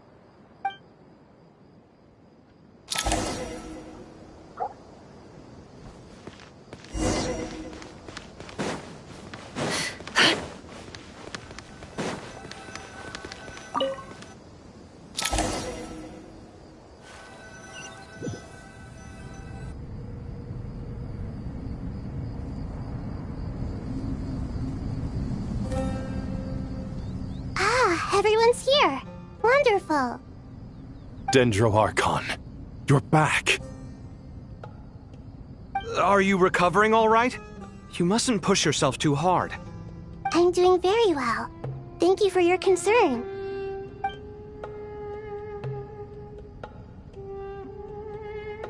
I see. Using the power of Aru to reboot the Akasha and gain access to Irminsul. It's a sound plan, although... I regret to be the bearer of bad news, but with the state that Irminsul is currently in, it's impossible to access via traditional means. Even the Akasha won't change that. Alas, we had feared this may be the case. And what about non-traditional means? Non-traditional means? Are you saying... Desperate times call for new measures.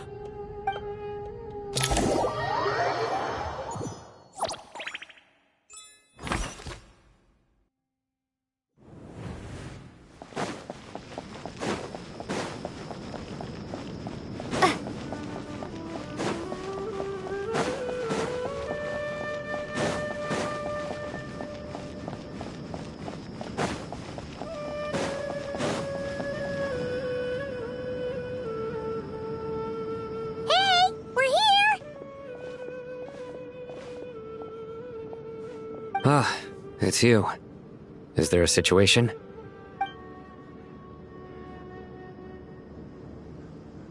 The Aranara have good intuition when it comes to people. In other words, there may well be a traitor among us. Given everything that's going on, I'd be more surprised if there wasn't. Miss Nefer, as a professional intelligence broker, I trust you have a solution? Not one that I'm willing to volunteer. What's in it for me? Let's say I'll treat this as a pilot project aimed at expanding your intelligence operations. Whatever business you're in, an avenue to demonstrate your abilities could never hurt. I like the sound of that. Glad we're on the same page. Given that you rarely set foot in Sumeru, practically no one at Caravan Rebot knows who you are. I take it you've read the files on everyone in the area? Yes. I also skimmed the list of evacuees. and are more or less up to date on where everyone stands. Any initial suspects? Limiting the scopes to males whose recent activity could be viewed as suspicious. I've identified 3 names. The Aranara saw 2 people talking, but currently we only have 1 suspect. The other person was probably just a messenger, and in all likelihood has already left Caravan Rebat. Everyone is heading for the desert per the evacuation order. Anyone willing to turn back at this stage is almost certainly with the Fatui. There's no way it was a spur-of-the-moment decision to act at a time like this. This spy must have been planted long ago. We need to smoke him out from wherever he's hiding. Sounds like you have the beginnings of a plan.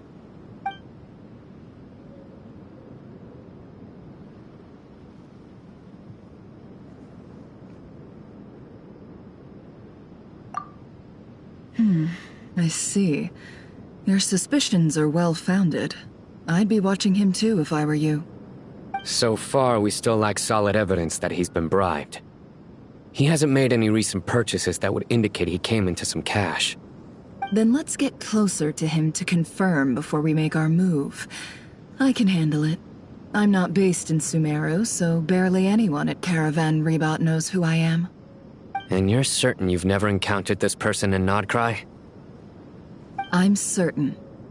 Besides, it's extremely rare for me to have had any direct contact with Sumeru mercenaries besides Jet.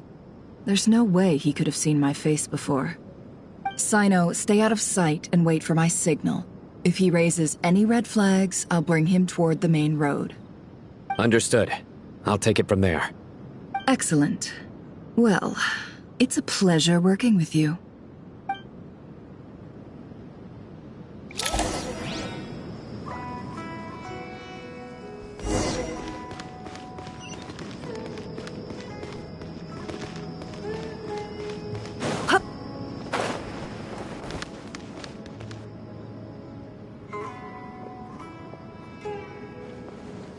Darker skin, scars, frequents the desert and has ample combat experience. Nothing unusual about how he dresses or acts. What's that he's looking at? A coin. Interesting. Could that be how his contact paid him? Conveniently discreet for someone trying to hide any unexplained income. And yet it could be highly valuable. Sorry to bother you. Has everyone here already left? I don't suppose you happen to see a lady wearing a hat? Ma'am, what are you doing in Caravan Rebat all by yourself? The main group evacuated some time ago. Didn't you pass them on the road? My friend and I lost some of our cargo along the way. I didn't want to miss out on potential business, so I told her to go on ahead and meet the client while I retraced our steps. I didn't think it would be so late by the time I found it. And then there was a terrible sandstorm. I guess I must have taken a wrong turn, because I didn't see any large groups on my way here. Forgive me for asking, but just to be on the safe side, could you describe this friend of yours? Sure. She has blonde hair, and she was wearing a hat and a white dress. You'd definitely know if you'd seen her. Yes, I think that does ring a bell. My apologies. During this exceptional time, the Corps of 30 are under orders to be extra cautious when dealing with unknown people, whoever they might be. I understand. Well, sir, is there anything else you need to know? If not, I'd better try and catch up with them. Hey, wait! They left a good while ago now. You'll never catch up with them on your own. Why don't I give you a ride? I'm here to collect the last few people anyway. We have plenty of carts, so one more won't be a problem. That would be amazing. Traveling with a group will be much safer. I'll have to pay you for your trouble. Hey, let's not worry about the money for now. Wait here a moment. Once I'm done packing up, I'll take you to join the rest of the group. All right, thanks. Let me know if you need a hand carrying anything. No need for that. I'm strong enough for both of us. Okay. Well, I wish there was some way I could repay you. Guess it's my lucky day, running into someone who knows what they're doing here. You might have just saved my life, you know? You're not wrong there. I mean, what kind of cargo is so important that it's worth risking your life to get back? I hope for your sake that it's priceless. Actually, I suppose I can tell you, since you've been such a big help. But be sure to keep it to yourself, or we could both be in big trouble. Oh, really? Sounds mysterious. We're in the antiques business. You understand? Some of our goods aren't acquired through the most legitimate means. We have to be very discreet when we're selling them. That's why I had to go looking for the missing cargo alone. Ah, no wonder. Well, ma'am, in that case, it turns out that maybe there is something you could do for me. I'm all ears. But to be clear, our commission isn't cheap. Think carefully before you ask. We don't want to ruin our relationship before we even hit the road. I'm sure that won't be a problem. My issue is, I have something that's a little difficult to sell on as well. Take a look at this.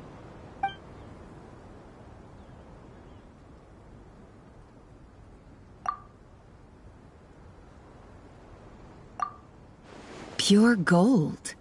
That's quite something. How'd you come across it?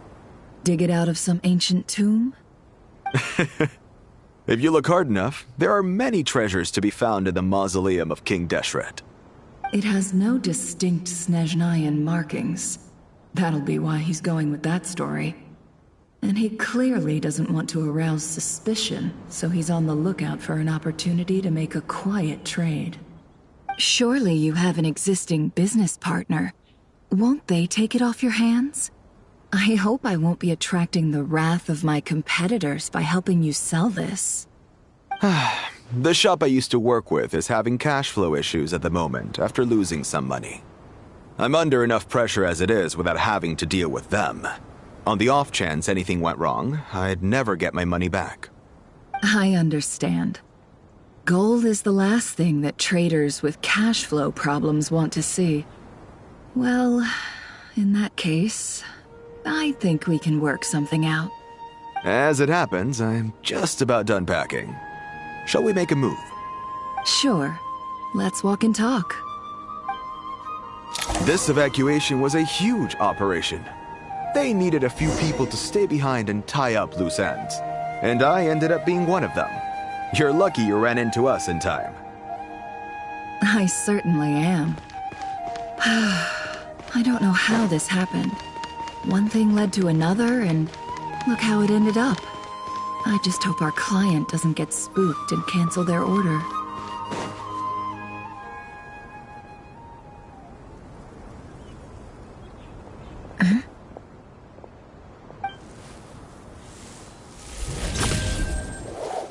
Hands where I can see them.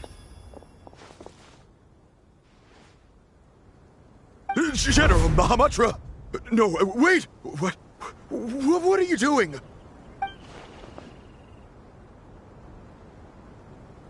This is the coin? Good. Sadly, you won't have the chance to spend it. Nicely done. Looks like Sumeru's Matra are a well-oiled machine nowadays. Unmarked gold coins are quite difficult to trace. Thanks to you, we have secured the evidence. Here's what's gonna happen.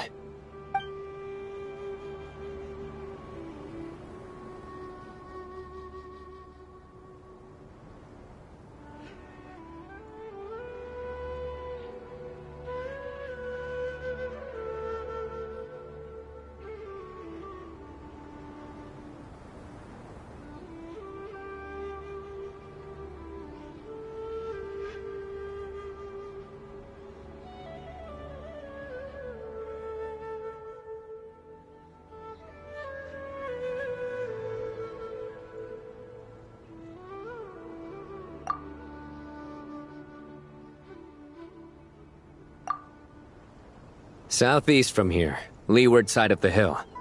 That's where he's meeting his contact. Great work. Candace tells me your interrogation skills are highly effective. Hers are quickly catching up. She's improved a lot in recent years. Looks like it's over to you for the next step. Because I'm quickest on my feet? Because you know how to trail a target.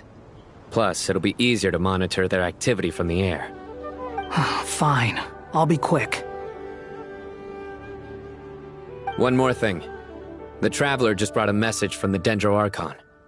Once you're done with this, we're to meet up at the mausoleum of King Deshret. Got it. Will do. Are you sure you'll be okay on your own? Gee, I don't know. Maybe you should come with me. Okay. Then Paimon's coming with you. Really? You do know this is a stealth operation, right? Meaning, you have to be quiet? Paimon? Are you sure about this? Well, Paimon at least wants to give it a shot. Like everyone says, if you never try, you'll never know. Besides, being the best guide in Teyvat has to count for something. This should be a piece of cake. Fine. Join me if you want. But be warned. If anything goes wrong, I'll have to gag you and shove you into a bush. No need! Paimon will be super careful. Promise! Good. Then what are we waiting for? Let's go. Ah! Coming! Coming!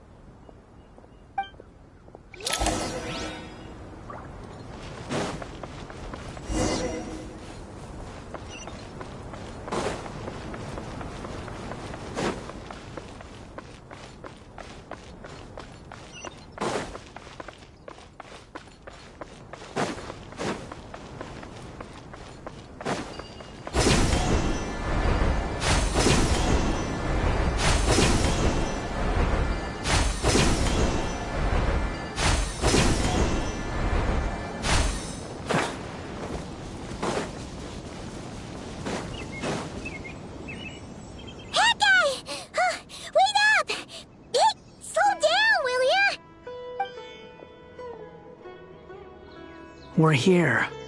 Now we wait. Okay, yeah, cool. Cool. What's on your mind, Paimon? Huh? Oh, nothing? I thought all you cared about besides being a guide was food and sleep. Why the sudden urge to go on a dangerous mission? What's that supposed to mean? Paimon's been on plenty of dangerous missions before. But never on your own. You hardly ever leave the Traveler's side. Just saying. I'm kind of at loose ends right now. So if you did want to share, I suppose I'd have to listen. If not, suit yourself. Makes no difference to me. Hat guy? Do you think Paimon is useless? What?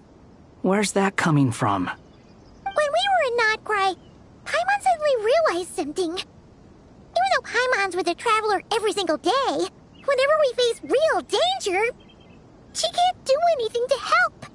Paimon doesn't get like this very often.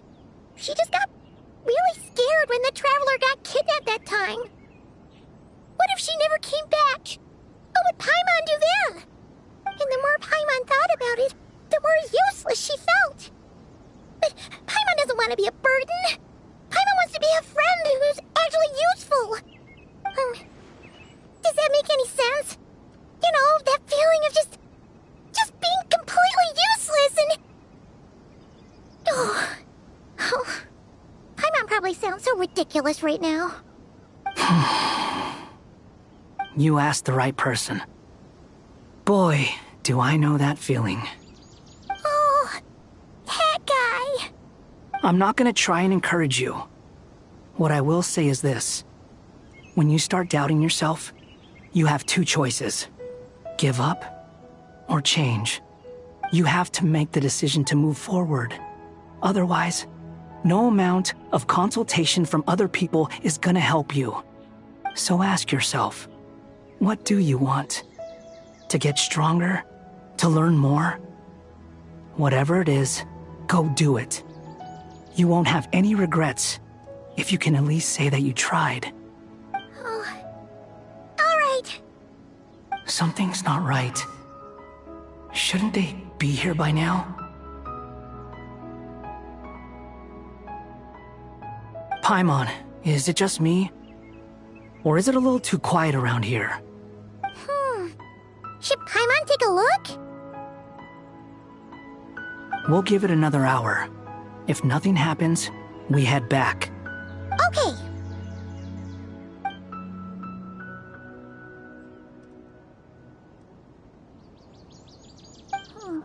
How strange. We've been here for ages. Where the heck are they? Have we been stood up? What is it? Did you think of something? Something feels off about this whole situation, but I can't quite explain why. We know for sure that the guy Sinocot had something set up, yet somehow his contact is a no-show. So, either the handler got caught, or, more likely, they decided to cut our guy loose. But how would they know to do that? Wouldn't they at least send someone here to check things out? That's the problem. They couldn't possibly know what's happening here. Unless... This feels all too familiar.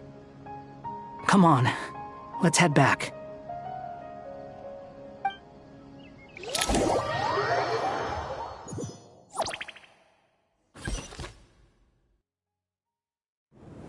Even though this isn't a formal meeting, I'd still like to start by saying how grateful I am to each and every one of you. Thank you all for coming here and standing by our side. Shesipank and Bennu are currently assisting the scholars with the maintenance of Aru. Please forgive their absence. As for Hermanubis, may he rest in peace. We remember him with great fondness. There have been times when I imagined what it might be like to meet you all. Now that it's really happening, I feel quite emotional. Time has taken many things away, but that which remains is all the more resilient. I must say, there is one thing that rather surprises me.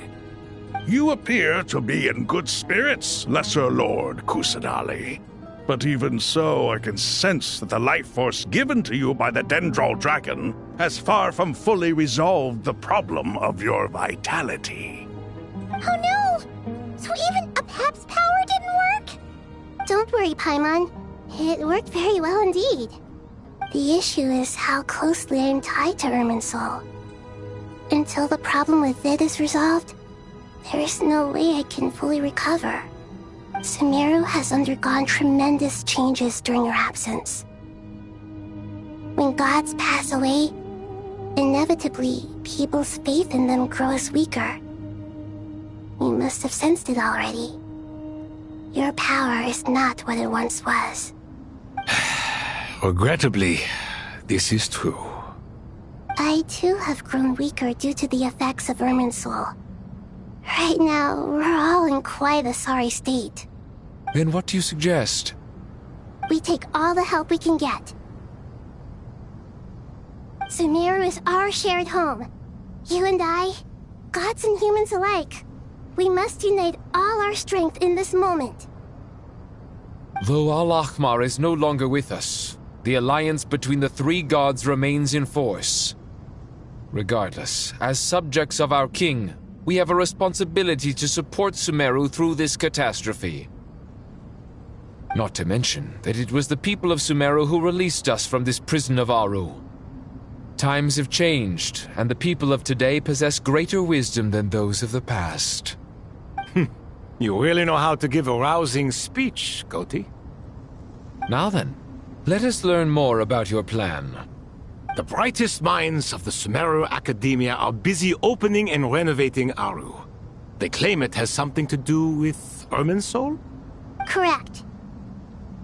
Irminsul has existed in Teyvat since the very beginning. But during the Age of the Dragons, it did not possess the significance it holds today. After the Heavenly Principles arrived, The power of the Light Realm was divided into elemental energy, and Irminsul was refashioned as a device that records and preserves all information. Since then, everything in this world has been inextricably linked to it. As the Dendro Archon, I have a duty to protect Irminsul.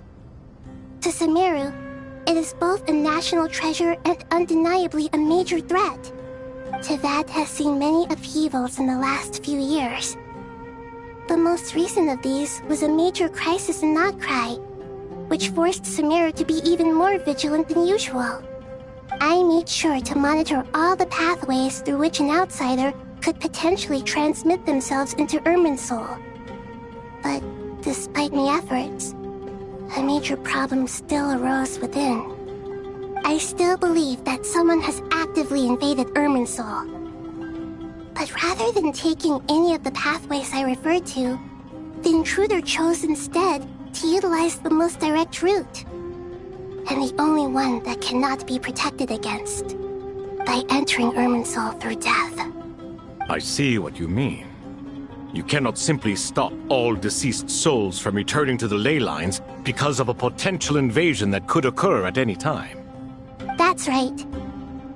As important as it is to guard against external threats, I couldn't allow myself to stop the souls of the departed from finding peace.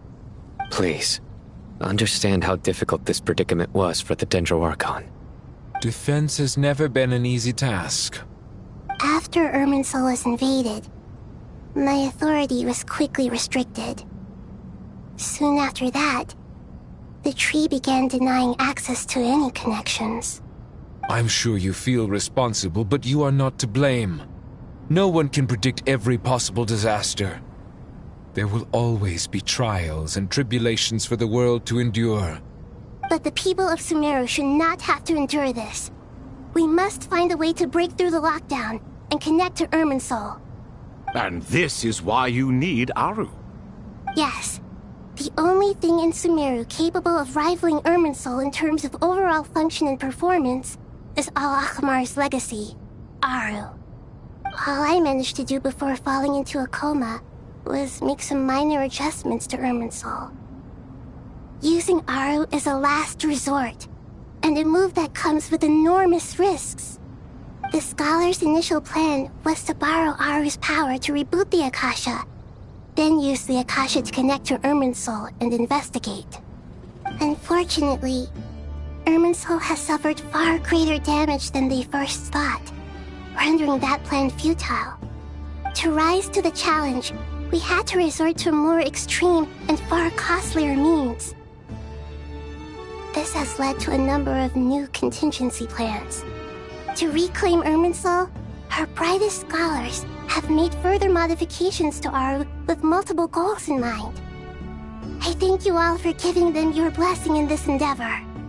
Human wisdom has clearly improved over the millennia. You have not only our support, but that of the Jinn, the Aranara, and the Pari. Together, we will do everything in our power to save Irminsul. By the way, when you spoke earlier of an intruder, it almost sounded as if you knew who you were dealing with and what they were capable of. Well, since you ask.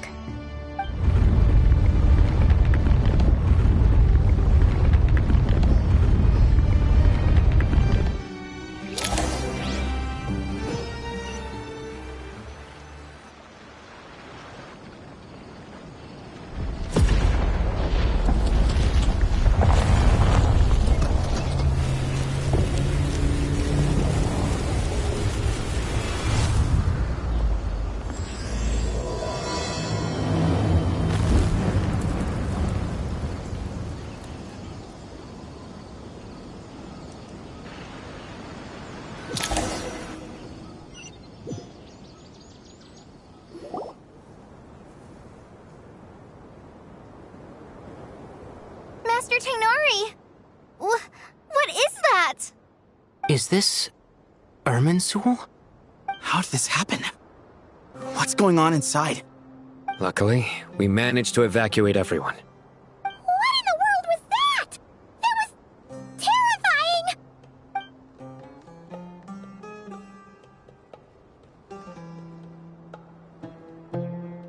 Oh my. I understand now, Dendro Archon. You make yourself quite clear indeed. Not once over the millennia has Irminsul been so terribly afflicted as this. Please continue, Dendro Archon. Irminsul's root system is what comprises the ley lines. In the past, it has always been hidden away, going unseen by the general populace. But now, an evil intruder is making it reveal itself. It has become a tree of unbridled greed. A clear sign that a deranged experiment has advanced to a new stage. Blasphemy. From where I stand, an experiment in the name of blasphemy sounds rather improper. But if we are to honor Dottore will, this is what we must do. The birth of this tree proves to me beyond doubt that this incident is connected to him. But to explain the situation in full, there is someone I need to tell you about.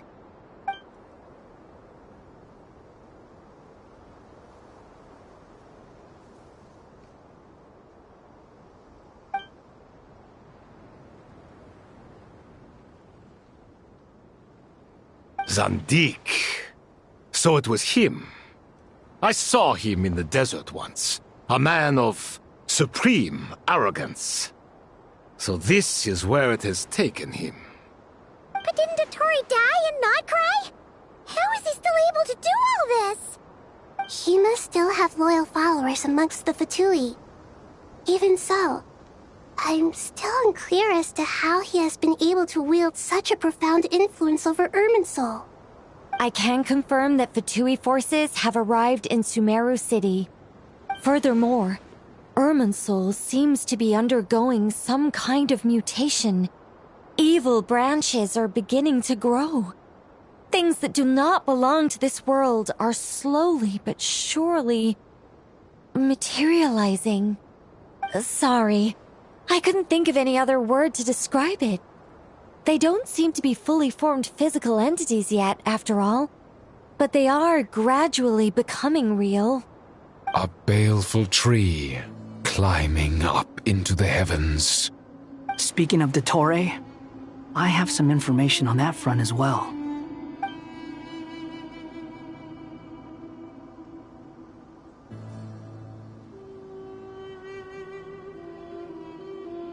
I didn't think it was wise to state this out in the open. But my theory is, the mole wasn't cut off after he was caught. They wrote him off from the beginning. You mean, the Fatui never intended to follow through with him? Then why plant a mole at all?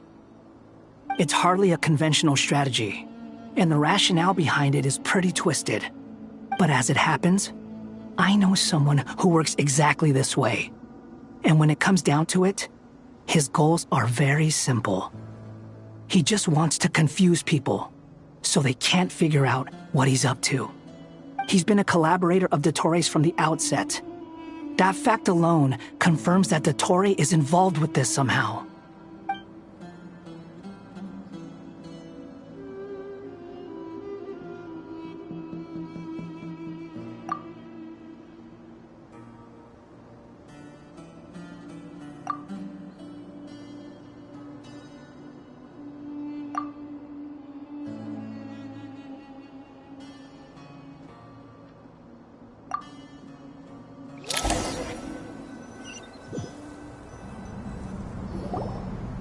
There is still much to be done.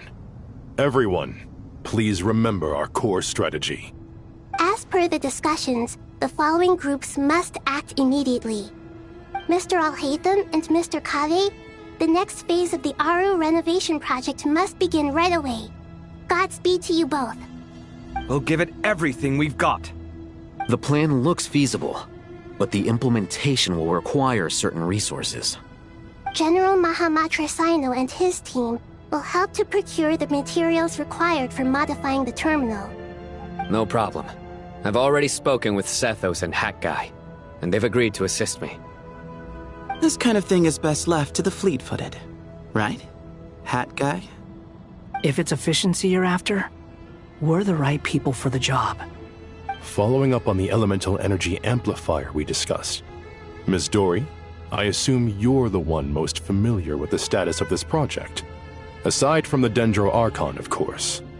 Yep, that's right. Leave it to Lord Sangama Bay. Got it. Well, I'd like Madame Farazan, Kale, and Nicole to support Dory on the technical side. You can count on us. Will do. Rest assured, I'll take good care of Kale.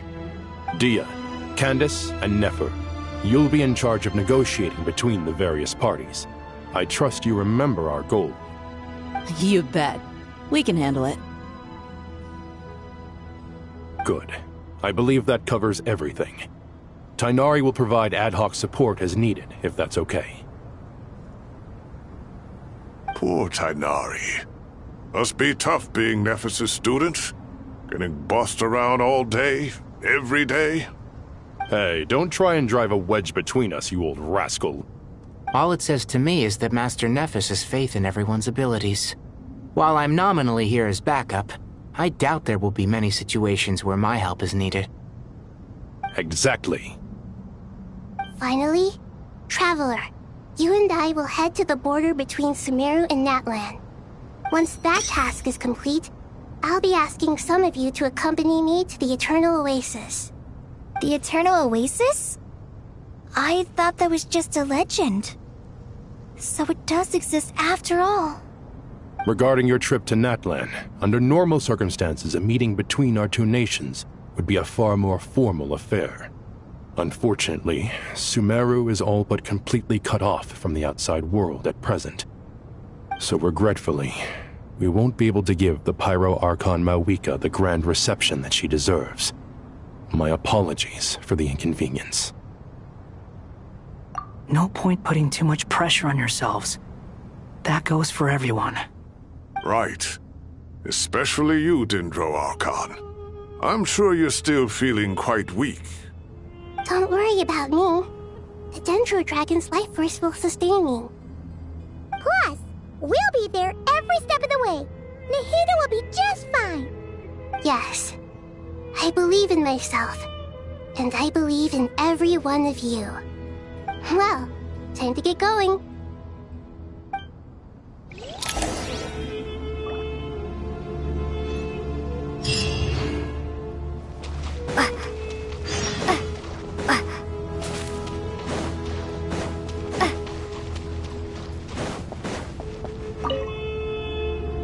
To what extent we can implement the final plan depends on how successfully the Akasha can be modified and configured. And to make sure the configuration works, Aru will also need some further optimization. Yeah, no surprises there. Once we roll this out, any Sumeru citizens who already have Akasha terminals can simply continue to use their existing devices. This still leaves us with a significant equipment shortage, though. Many groups of people were never issued Akasha terminals, including mercenaries, the desert folk, and many others. We'll need a supply of rare materials for the renovation of Aru and the production of new terminals. Right now, the best place to source these locally is from the primal constructs within King Deshret's mausoleum. Time is not on our side here. It's gonna be a race against the clock. The Aru merge and renovation project will have to be carried out by you two. Everything's riding on this, so failure is not an option. Best of luck to you both. As discussed, General Mahamatra Sino and Mr. Hatguy will source the required materials. Mr. Sethos is quite familiar with the layout of King Deshret's mausoleum. With him accompanying them, things should go quite smoothly. I have every confidence. In the meantime, we may as well take a breather. Makes sense. There's not much we can do until the materials arrive. Get information and stay close. What is this, boot camp? Knock it off. It's just Sino being Sino. You know what he's like. Everyone clear on our mission objective. Look at the excess primal constructs, dismantle them, and extract the required materials. And King Deshret's 7 pillars agreed to this? If they're just sitting there doing nothing, we might as well put them to use. Thoth's words, not mine.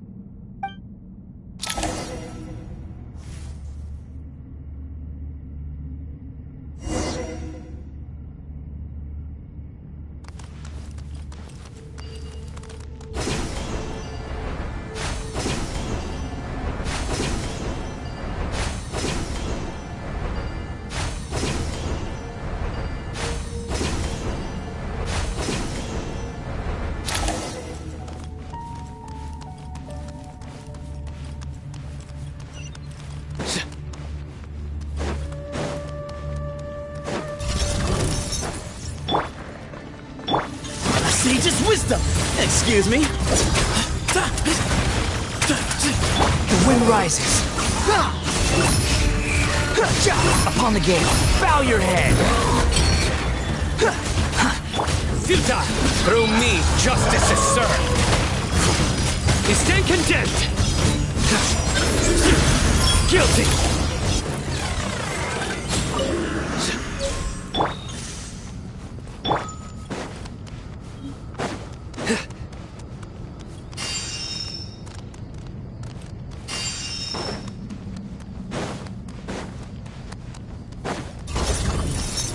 Way ahead of you!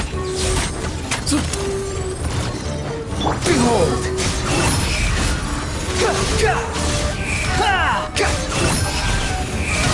Upon the gale. You dare to gaze upon me?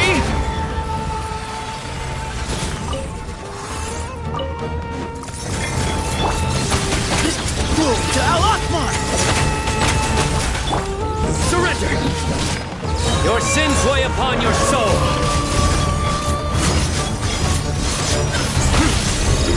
Your penance is due. Guilty. Your penance is due.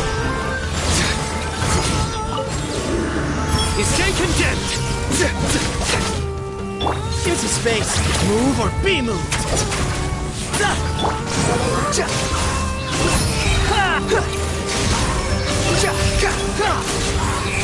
Bow your head. These devices should still be usable even though they're broken down. Let's take them back for the others to review.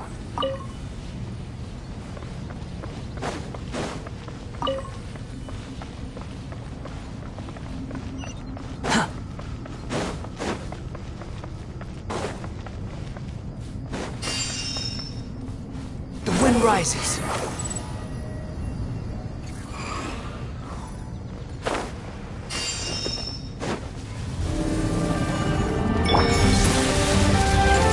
Squall and fury.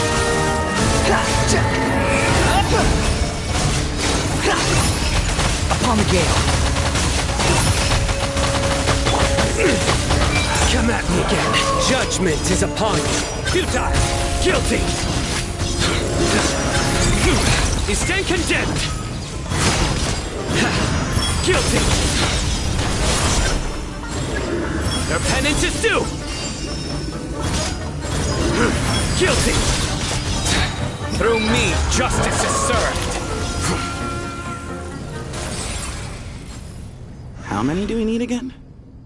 Enough to make an Akasha terminal for everyone who doesn't own one. I remember you telling me how revolutionary these Akasha terminals were.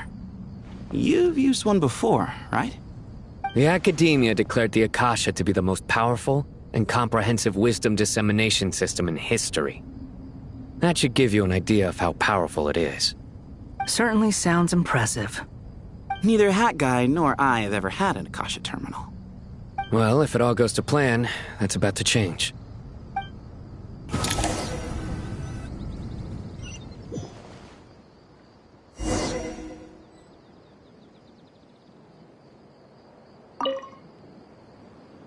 Oh, goody! Thank you so much for handling the delivery. What a long way it was. You've really outdone yourselves. I'm well aware what a bumpy, dangerous journey it must have been. Now, I would have loved to oversee the process myself, but of course, those of us who know the plan can't leave the mausoleum. Oh, trust me, I'm patting myself on the back for my assembly work here. Simply flawless work. But will you really be needing all of this? According to our plan, yes, this is the quantity required. I have no complaints about the quality either. Only the price. So expensive. I heard you covered a lot of the funding out of your own pocket. Oh, that's an exaggeration. The Academia provided most of the funds. I just offered a small token of my goodwill. Of course, the real tragedy is how little profit I'm making on this. You know, it's a serious crisis when you can't even make money out of it. It's really quite a beautiful design. And I'm intrigued by how such a diminutive device is able to output the power of the Light Realm. Did you attend the lecture on Light Realm Energy, Madame Farzan? I don't believe I saw you there. Of course I attended. I was just a little late, so I had to listen to the whole thing from outside the back door. Ahem. Anyway, I have a perfectly good understanding of Light Realm, Elemental, and Abyssal energy, as well as the relationship between the three. Good to know. Master told me in private that the conversion process between Light Realm energy and Elemental energy involves highly classified knowledge that shouldn't be disseminated too widely. But even so, the scholars still shared said information. Well, you can't enforce a rule that everyone breaks. Is that the idea? At first, the Dendro Archon was reluctant to explain it in great depth for safety reasons. Later, she came to terms with it, and simply informed my master that we would all have to face the question of survival together. To protect someone from such dangers means keeping them in the dark, but for someone to know and embody the wisdom within, they must understand its very essence. It's an information hazard. We're exposed to danger just by knowing the facts, and just like bait, it lures us in by offering us the solution to our problems. But if you're not careful, you'll end up pursuing it down a dark path. A tricky problem. But today, this big problem has been broken down into many smaller, more trivial ones. What do you mean? I get it. For instance, you and I share secret knowledge, while she and I take on the risks of life, death, and fate. Something like that? Hey, what? That is not what I call a trivial problem. Well, as they often say in Vahumana, an event that is monumental to the individual is negligible in the grand scheme of history. Generally, the fate of the individual is an insignificant affair. Being from Amorta, where the subject of our research tends to be a lot more personal, I have to disagree. It's hard to dismiss the individual as insignificant. In other words, the big problem of survival has been broken down into many small, interconnected factors, and each one of us represents one of those factors. When the same secret is shared with a group of people, the same fate binds them together. Most people would find this unimaginable, but to us scholars, this is the path that has always beckoned to us. Sharing knowledge is a good way to fight against fate. I will always believe in that. All right, I think that's everything. Thanks a lot. But don't go anywhere just yet. I'll still be needing you to calibrate the equipment.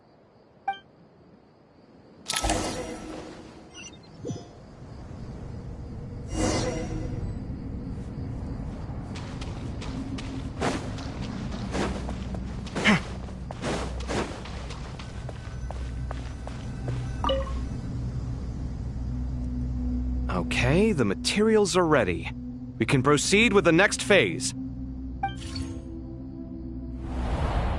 Al-Haytham, how are you getting along? Most of the information in Aru is written in ancient desert scripts. Some of this is written in a tribal language, while other parts seem to be a variant of an Oasis script, based on the glyph forms. Oh. Not lost to history, I hope. Some are. All we can do is infer the meaning based on the rules of related languages. Although, this section actually fills in some of the missing historical record. I'm transcribing it so we can bring it back to the academia. After Aru started up, 2 more lines of text appeared here. Can you read them? Humans may not read what is written by the gods, except by not reading. Victory should not be easy to attain, for it symbolizes divine wisdom. Knowledge must not waver, for it has external borders. Is this a clue to solving a puzzle? Or is it being symbolic? You can't read it unless you don't read it. Victory is wisdom. Knowledge is confined by borders. Wait, I think I've got it. It's a metaphor, isn't it? It's talking about... a chessboard.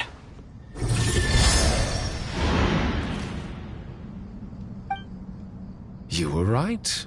The youth of today are skilled at solving riddles. Have the secrets buried in the desert not been unearthed over the years all the same? Since Aru is a place reachable through wisdom, this day was bound to come sooner or later. Oh, I've always been against overly cryptic sentences. Don't you get tired of reading and writing all that? Ah, it's you three. Just in time. We've been delving deep into Aru, and now this board has appeared. I've heard this was how you'd while away your free hours. You must be quite the experts by now in that case. It is true. King Deshret's chess games are some of the most well-loved of all his wonderful creations.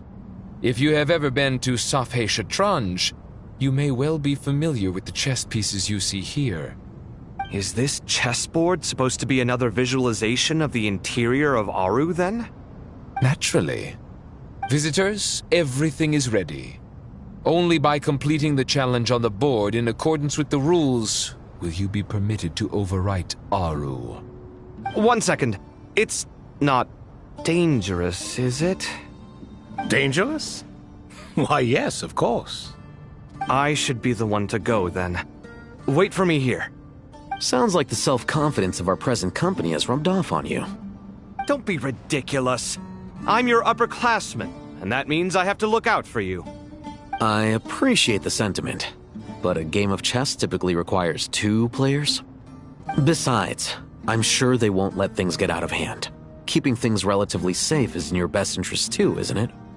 Fair enough. I mean, you guys are controlling the difficulty, so please don't go too hard on us, all right?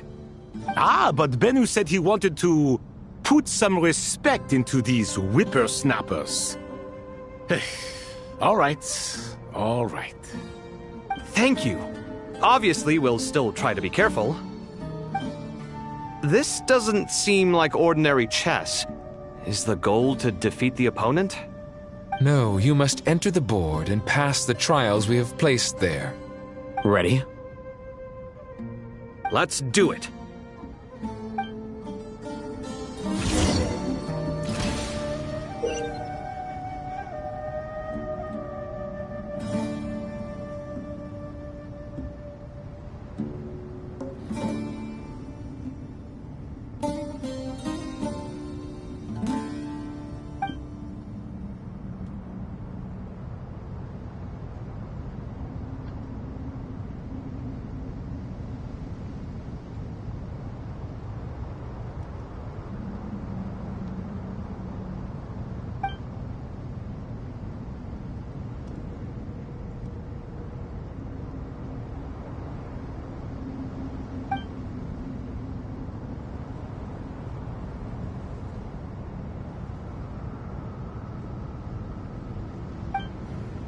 The first trial is posed by me.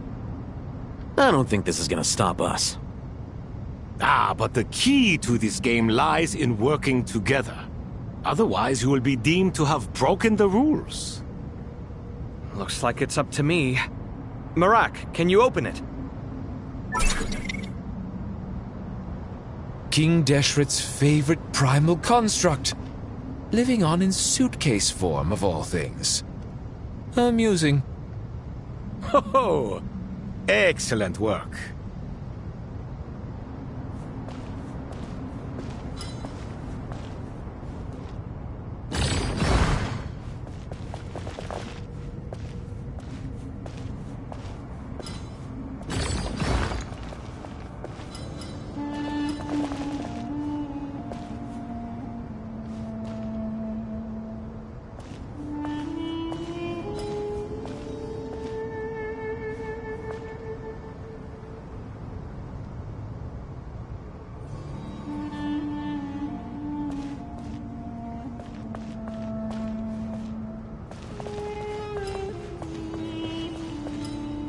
Strange time to catch up on sleep. I'm not sleeping, I'm thinking! It's not that simple, you know.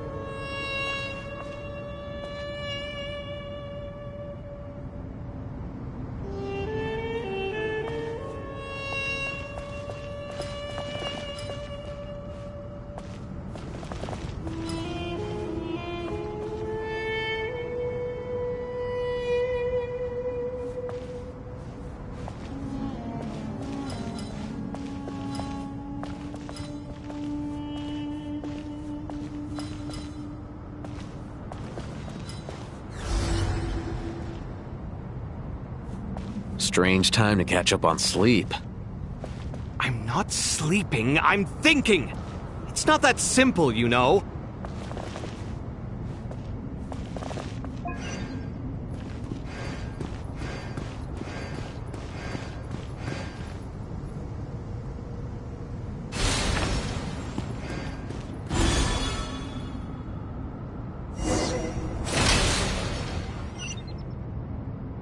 Now is the time for my trial. Now, don't be nervous. I'll make it nice and easy for you. Really? Thanks in advance. We appreciate it.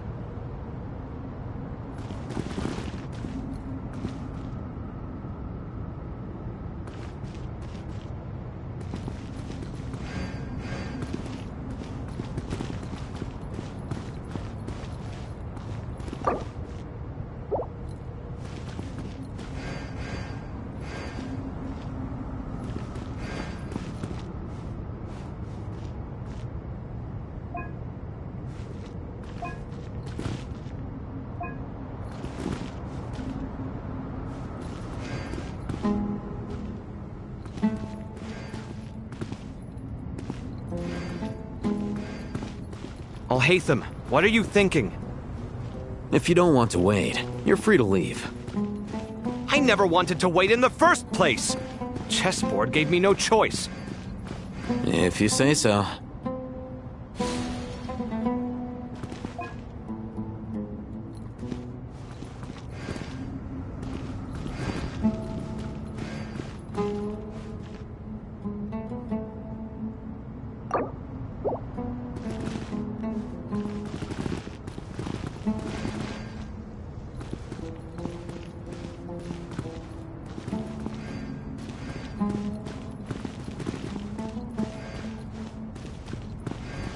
Alhaitham, what are you thinking? If you don't want to wait, you're free to leave. I never wanted to wait in the first place! Chessboard gave me no choice. If you say so.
Ibis King, don't you think this all rather inappropriate?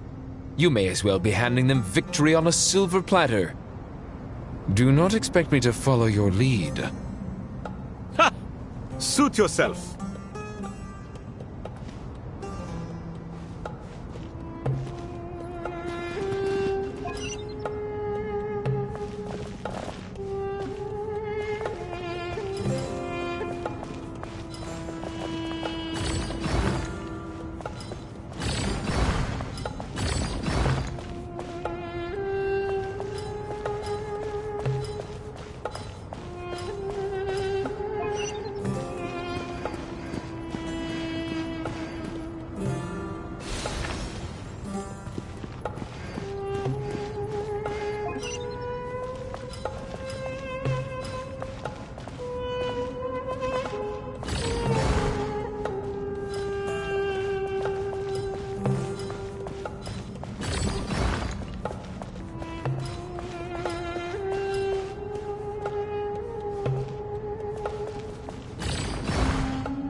Strange time to catch up on sleep.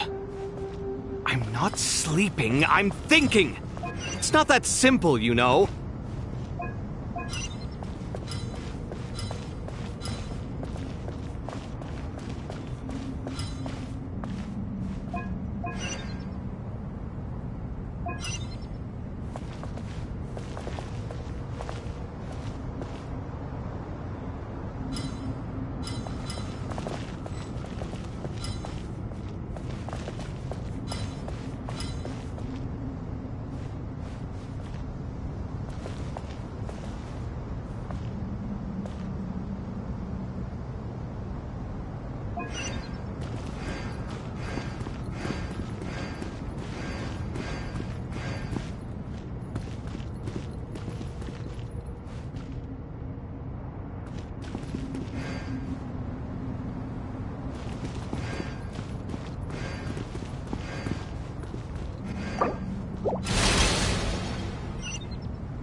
Ibis King, don't you think this all rather inappropriate? You may as well be handing them victory on a silver platter. Do not expect me to follow your lead. Ha! Suit yourself.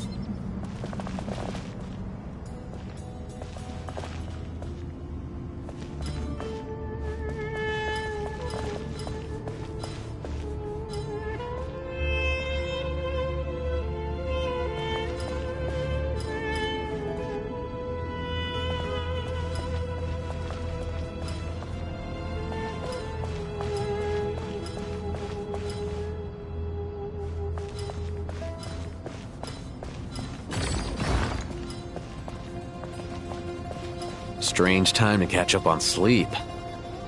I'm not sleeping, I'm thinking! It's not that simple, you know.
Strange time to catch up on sleep. I'm not sleeping, I'm thinking! It's not that simple, you know.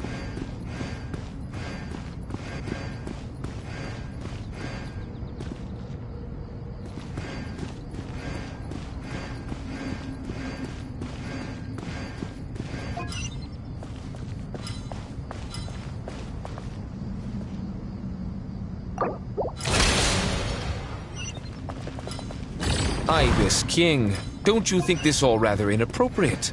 You may as well be handing them victory on a silver platter. Do not expect me to follow your lead. Ha! Suit yourself.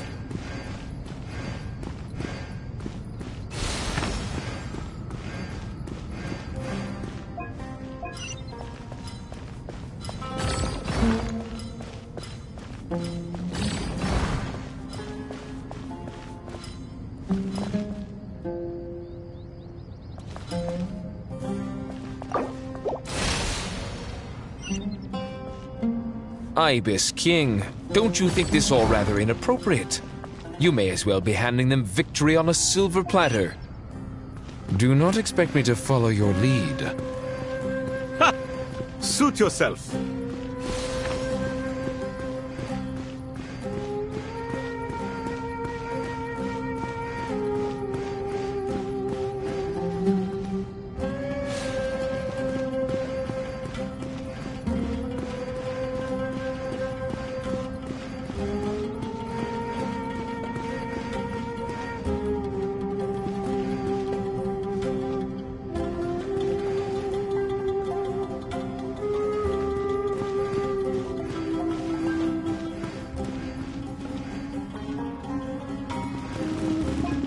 Hatham, what are you thinking? If you don't want to wait, you're free to leave. I never wanted to wait in the first place! Chessboard gave me no choice. If you say so.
Done. Finally. It's over. But seriously, that was incredible! Standing on the chessboard felt completely different from standing on solid ground. And also... Oh, sorry. I'll save my thoughts for later. Thanks to the three of you for helping us out with this. Is it just me, or were you giving us quite a lot of guidance along the way? We made but a humble contribution. You lived up to our expectations. Bravo! Our aid was not given for naught. In addition to the existing functions, I'd like to ask you for another favor. Since Aru's interference shield can cover the entirety of the mausoleum, it should be possible to extend its range even further. Perhaps you can find a way. So, building upon the existing functions to... Ah! I'm with you! Imagine for a moment. What would the ideal outcome look like if this function were compatible with the devices? I agree. This is the best solution possible. Please, everyone, we beg you to help us. Me, oh my! Well, since you ask so very nicely, I suppose... Goti? Croco? What do you say? Naturally.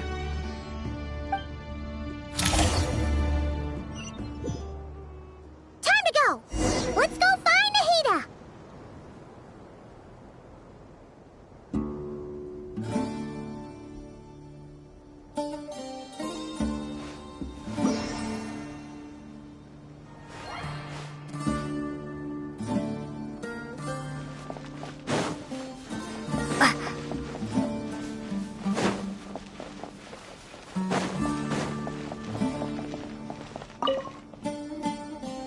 You are.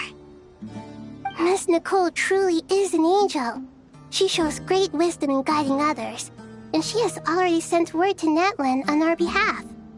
She said that while the other members of the Hexen Circle are busy with important work, she is quite free, and she's more than willing to accompany the people of Sumeru for the entire journey. Oh, there's Nicole, all right. Always super patient and loves to help everyone out. She's the best. She is. So kind and enthusiastic. Well, time for us to get going. Let's head out.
This should be one of the closest places to Natlan in all of Sumeru.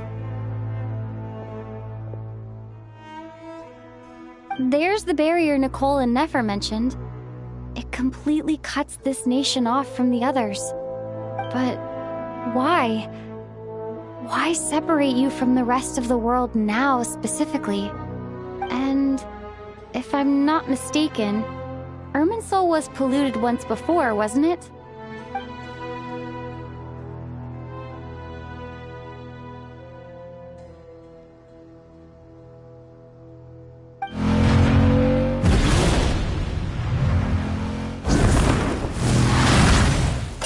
Good question. I'm wondering the same thing myself. That voice. Moika!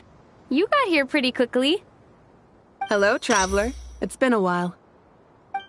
Hello there. Hello, Dendro Archon. Moika, I apologize for asking you to meet at the border on such short notice. I also apologize for not being able to greet you in person. The form in which you see me now is one carried by the Traveler. The real me is inside the mausoleum of King Deshret, and I am reaching out to you with my mind from here. Irminsul has been infiltrated by the Doctor. We must be on our guard, as he can spy on information in the world from within the tree. Fortunately, there is no record of the Traveler in Irminsul, and you are still within Natlan's borders. My records will be preserved in the Night Kingdom, rather than the ley lines. As long as the Night Kingdom remains disconnected from the ley line cycle, the Doctor has no way of knowing my movements. Exactly.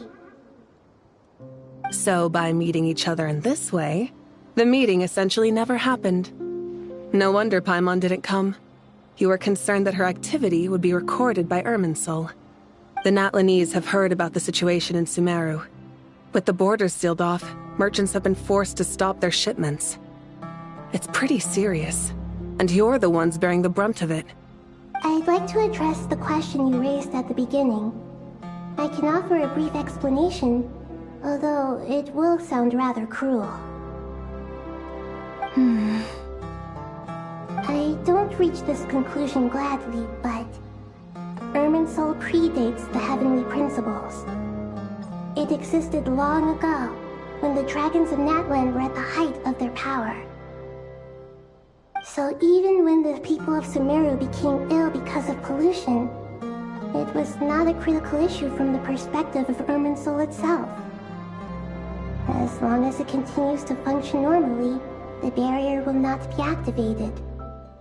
But this time, the Doctor's invasion has directly affected the tree. That is what caused the barrier to deploy. The Heavenly Principles established a rule that when Irminsul is plunged into grave danger, a portion of power will be reserved to isolate Sumeru. That way, even if Sumeru is destroyed, the outside world at least has some time to catch its breath. We'd certainly need it. The Heavenly Principles created almost everything that exists in Teyvat today. To them, preserving the existence of the world and its inhabitants takes priority over protecting Sumeru. Meaning, protecting Sumeru now falls to you. Yes. My own power may be limited, especially compared to yours. But that doesn't mean that we're just gonna sit around and wait for the end. If necessary, I will utilize any and every means at my disposal.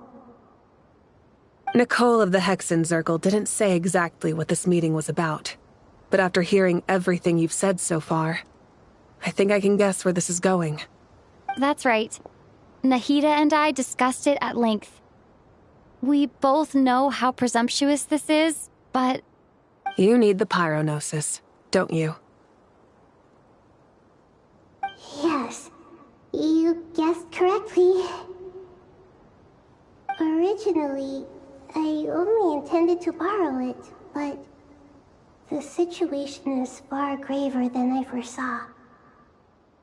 So instead, what I ask of you is, to please give the pyronosis to Sumeru.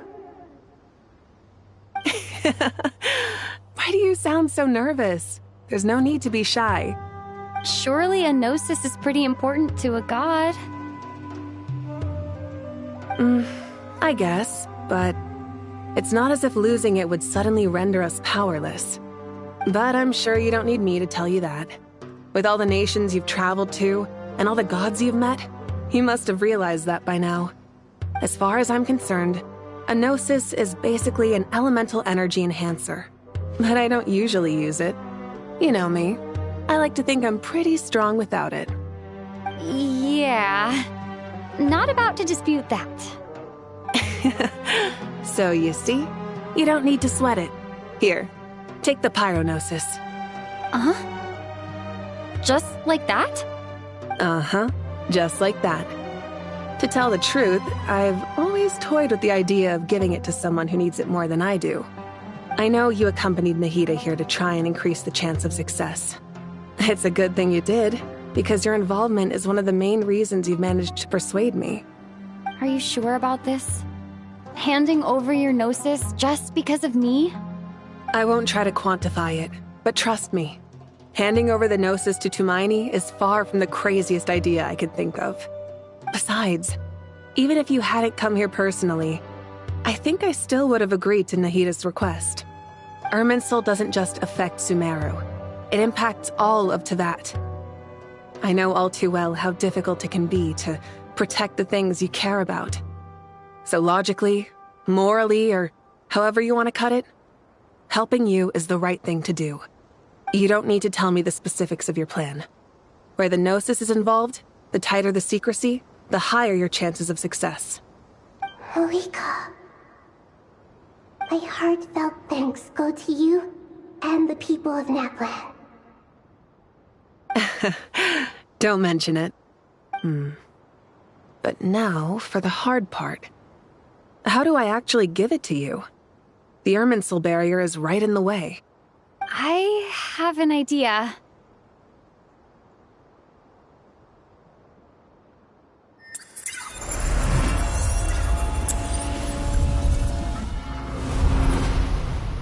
Just as I thought. Incredible. What did you do? Just made a lucky guess. This seems to happen quite a lot. Things that apply to everyone else don't seem to apply to me. I figured the same might be true here. Irminsul usually produces effects based on the records it holds. Since the Traveler is a descender, Irminsul contains no records of her, and thus has no way to impede her. Is that right? You really are full of surprises. Catch. Whoa! Thank you, Moika. Thank you for trusting us with something so important. All right. No need to get so formal. It's not like we're strangers. Besides, there's still one problem. You might be able to pass through the barrier, but I don't know about the Gnosis. Any other surprises for us, Traveler? Let me try something. I have the Pyronosis in my hand. It feels strangely ordinary. Not particularly heavy. And yet, this tiny thing symbolizes the mighty authority of a god. I need to think hard about my memories of Pyro. My memories of journeying through Natlan. All those important experiences I've had.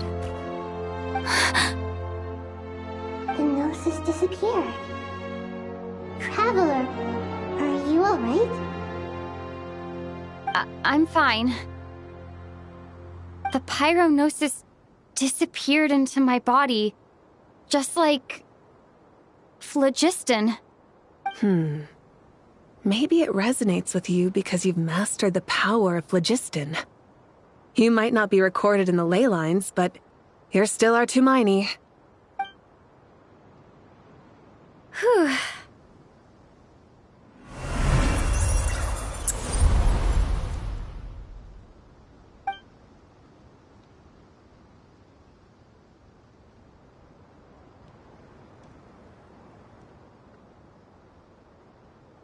Please allow me to express my gratitude once again, Malika. Pleasure. Well, I've given you all the help I can. The rest is up to you. Good luck. We won't let you down. Yeah, we aren't about to lose.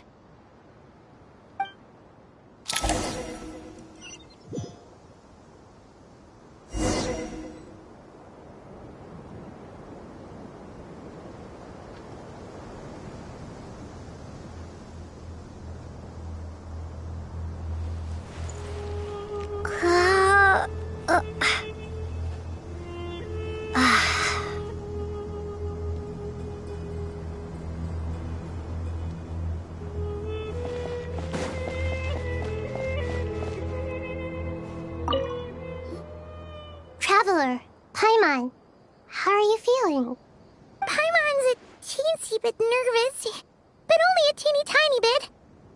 Seems like she's gotten way braver over the last few years, huh? Of course.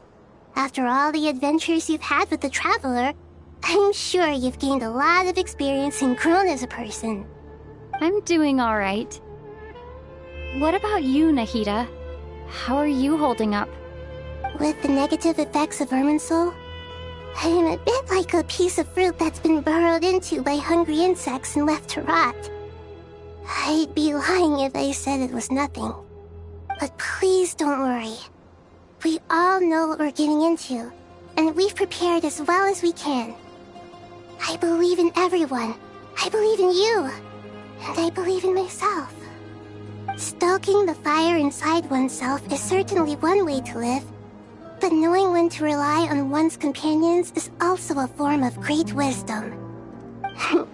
I've been quietly learning little things from everyone, like plucking tufts of fur from a sumpter beast.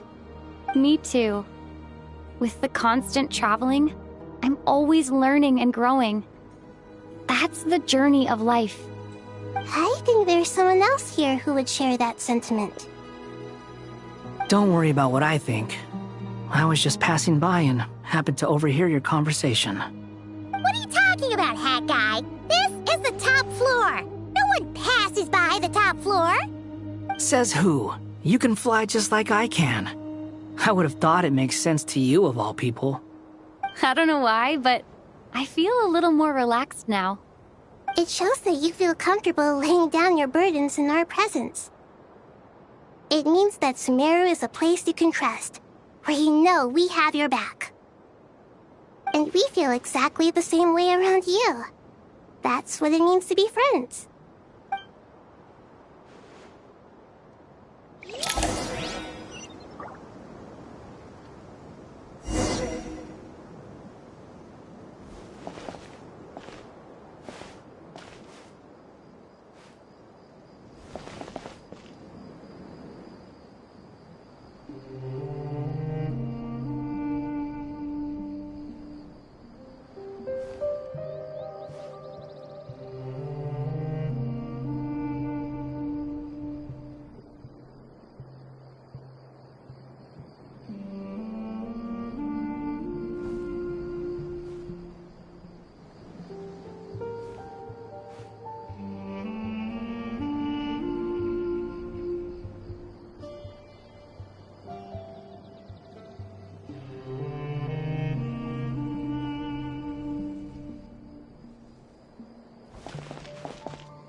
We'll make our move after sunrise tomorrow.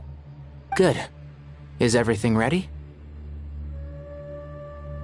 As much as possible. That'll be enough. Don't let the pressure get to you. We'll take things one step at a time. That's how we've always done it. Master Tainari! Mr. Sino! So this is where you were. I brought some juice and some water. Would you like some? I know how easily you get dehydrated in the desert, so you should definitely have some water. In which case, I'll have the juice. I gotta ask, though. Who's on juice-making duty at a time like this? Madame Farazan said she was feeling a little nervous, so I told her about the automatic juicer my friend invented. She took it right off me and started making carton after carton of juice. A juicer? Did Sucrose send that to you? Yeah, I hadn't had the chance to try it out before this incident occurred, but I couldn't bear to leave it behind in Gandharvaville. The juice is very sweet. I think so too. Kale, how are you feeling? Physically, I'm okay, but it just still feels strange to me. Why would a great power like this come to someone like me? I know the feeling well. That same question ran through my mind every day as a kid. At least now, you have someone who can relate to you. All the more reason that you should apply for Spontamod. Tainari fiercely opposes the idea, though. Those two things are completely unrelated. What are we all chatting about, Would anyone like any juice? Oh, you have some already. I had some earlier, ma'am. Maybe give the extra to someone else? Very well, very well. I shall be off then. There's this enormous power, and then there's little old you. You feel like there's no connection between the two. And that sense of dissonance is difficult to get used to. Yeah. But after all this time, I can't believe this stuff still gets to me sometimes. Makes me feel a little childish. Kale, just because we normally keep the conversation light doesn't mean we can't discuss deeper issues. I don't think it's childish at all. You were the victim of a terrible crime. It's normal to struggle with the fallout from it. You have absolutely nothing to be ashamed of. My professor once told me that no incident can be considered truly resolved until the victim says it's over. Your rage and your pain are completely justified. Thanks. Miss Nicole said that the same god remains which were once used to inflict so much pain upon me have now become a weapon with which I can protect everyone. It's like my own personal kind of evolution. Every innocent person who's been hurt needs time to realize that it wasn't their fault. I was the same. But it's all about to be over. Tomorrow, it ends for good. I don't know if you've noticed, but you rarely stumble over your words anymore, and your outlook has become much more positive. It's a big change from how you used to be. And since this isn't over, you can settle the matter on your own terms. It's time you seized back control. I believe in you. Yeah. Sumero is my home. And it's so important to me. I have to protect it. No. I will protect it. And once you're done, how about you come back and apply for Spontamod? Stop it with the sales pitch, would you? Hey, excuse me. There are still 3 unclaimed cups of juice here. Why don't you take one each? Ugh, my arms are getting sore from carrying them around everywhere. Madame Farazan, why are you... Here, let me take them off your hands. Thank you, Madame Farazan. Drink up and enjoy my handiwork. I think I'm going to make something else now instead. Please, try to relax, Madame Farazan. Your nerves are starting to get the better of you. I know, I know.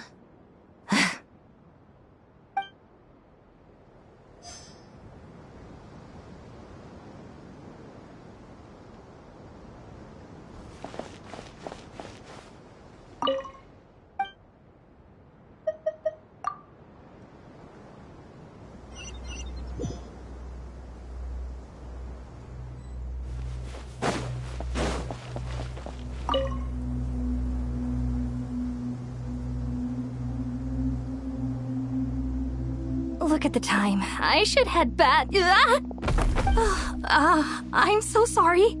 I was in a hurry and didn't look where I was going. Are you all right? I'm fine. Wait, you're... Have we met? Not exactly. I think we may have crossed paths by the house of Dana before. Oh. You're Hat Guy! From Vahumana, right? You recognize me? The clue's in the name, Mr. Hat Guy. Fair point. It's getting pretty late. What's keeping you up? I could ask you the same question. If I'm not mistaken, all the workload for the Ratawa Hisdarshan wrapped up a good while ago. Well, I have something of a background in Satyavada life, so I was helping the Dendro Archon make some preparations. But I must have lost track of time. Did you find the experience enlightening at all? Honestly, it was tedious and uneventful at first. But eventually, I think I did sense some profound truths. But they also brought a lot of suffering with them. I was told that I even shed tears while I was meditating, though I have no idea why. Sorry. I hope I'm not scaring you. Not at all. It just proves you're very accomplished in your research. Good night. I wish you all the best for tomorrow. Thank you, sir. You too.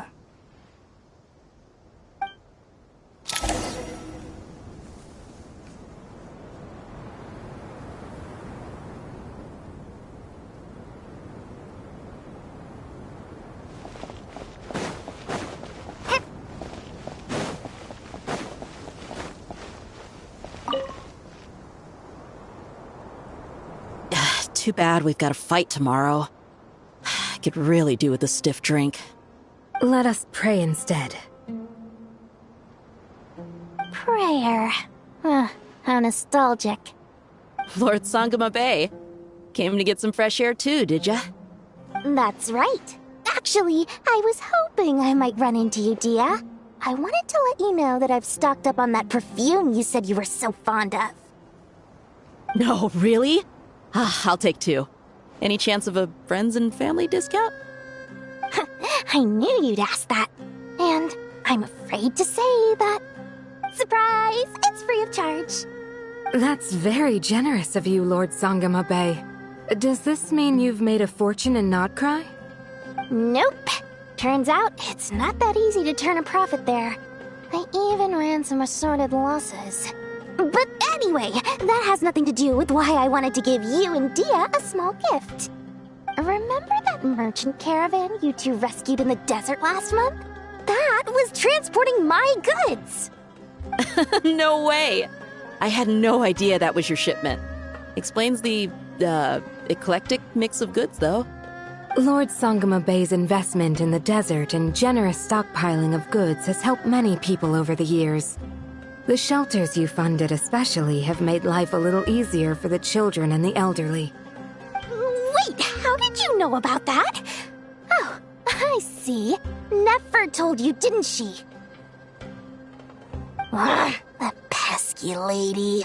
Aren't intel brokers at least supposed to charge for divulging people's secrets? She and Candace go way back. It's normal for close friends to share things you wouldn't tell to everyone else. Sure, but why did they have to be things about me? That's how Nefer shows that she cares. She wishes for all of us to know what a generous person you truly are. It must be hard trying to make a living far away from home. Just because we can tell what kind of person you are doesn't mean everyone else can. Well, maybe her intentions were partly good, but I don't think that's the full story. I'm sure she enjoyed knowing how much it would annoy me. I'm telling you, Nefer's got a mean streak. Definitely with you on that. Does praying help you stay calm? Defending one's home is a just cause. My heart is filled with a mix of anger and hope. Anger. You know, being able to get angry is a good thing. It shows that you're in touch with the real world, and that you have the passion to pursue something you believe in. My lady? What are you doing out here? Just taking a walk to clear my head. And look where I ended up. Were you praying just now? Yes, Miss Dunyarzad. Would you like to join us?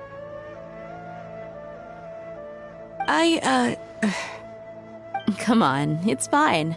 She won't mind who you pray to. Oh, then sure. I remember you, Miss Dunyarzad. You visited my shop before. If I recall correctly, the god you worship is the Dendro Archon, correct? That's right. She is such a gentle and kind god. But to me, she is more than just a god I worship. I see her more as a friend. And so do many others. She's not some almighty god who reigns on high, but a genuine friend. Agreed. She's a wise teacher and a good friend. I spoke with several people during the evacuation. Everyone's aware that tomorrow's battle is one that ordinary people can join too. A battle to fight for our friends and our homeland. Oh, it makes me glad. I can finally do something for those who protected me. You've grown so much since we first met. Oh, a compliment? Ooh, more please. Thank you. My lady, you've always been a remarkably strong and ambitious person. It's indisputable. And that's not just a compliment. It's a statement of fact. What are you praying for? Our beliefs may not be entirely the same, but we both wish for the same thing. I pray that everyone will rise to the challenges ahead and return safe and sound. I pray for the safe return of all my companions.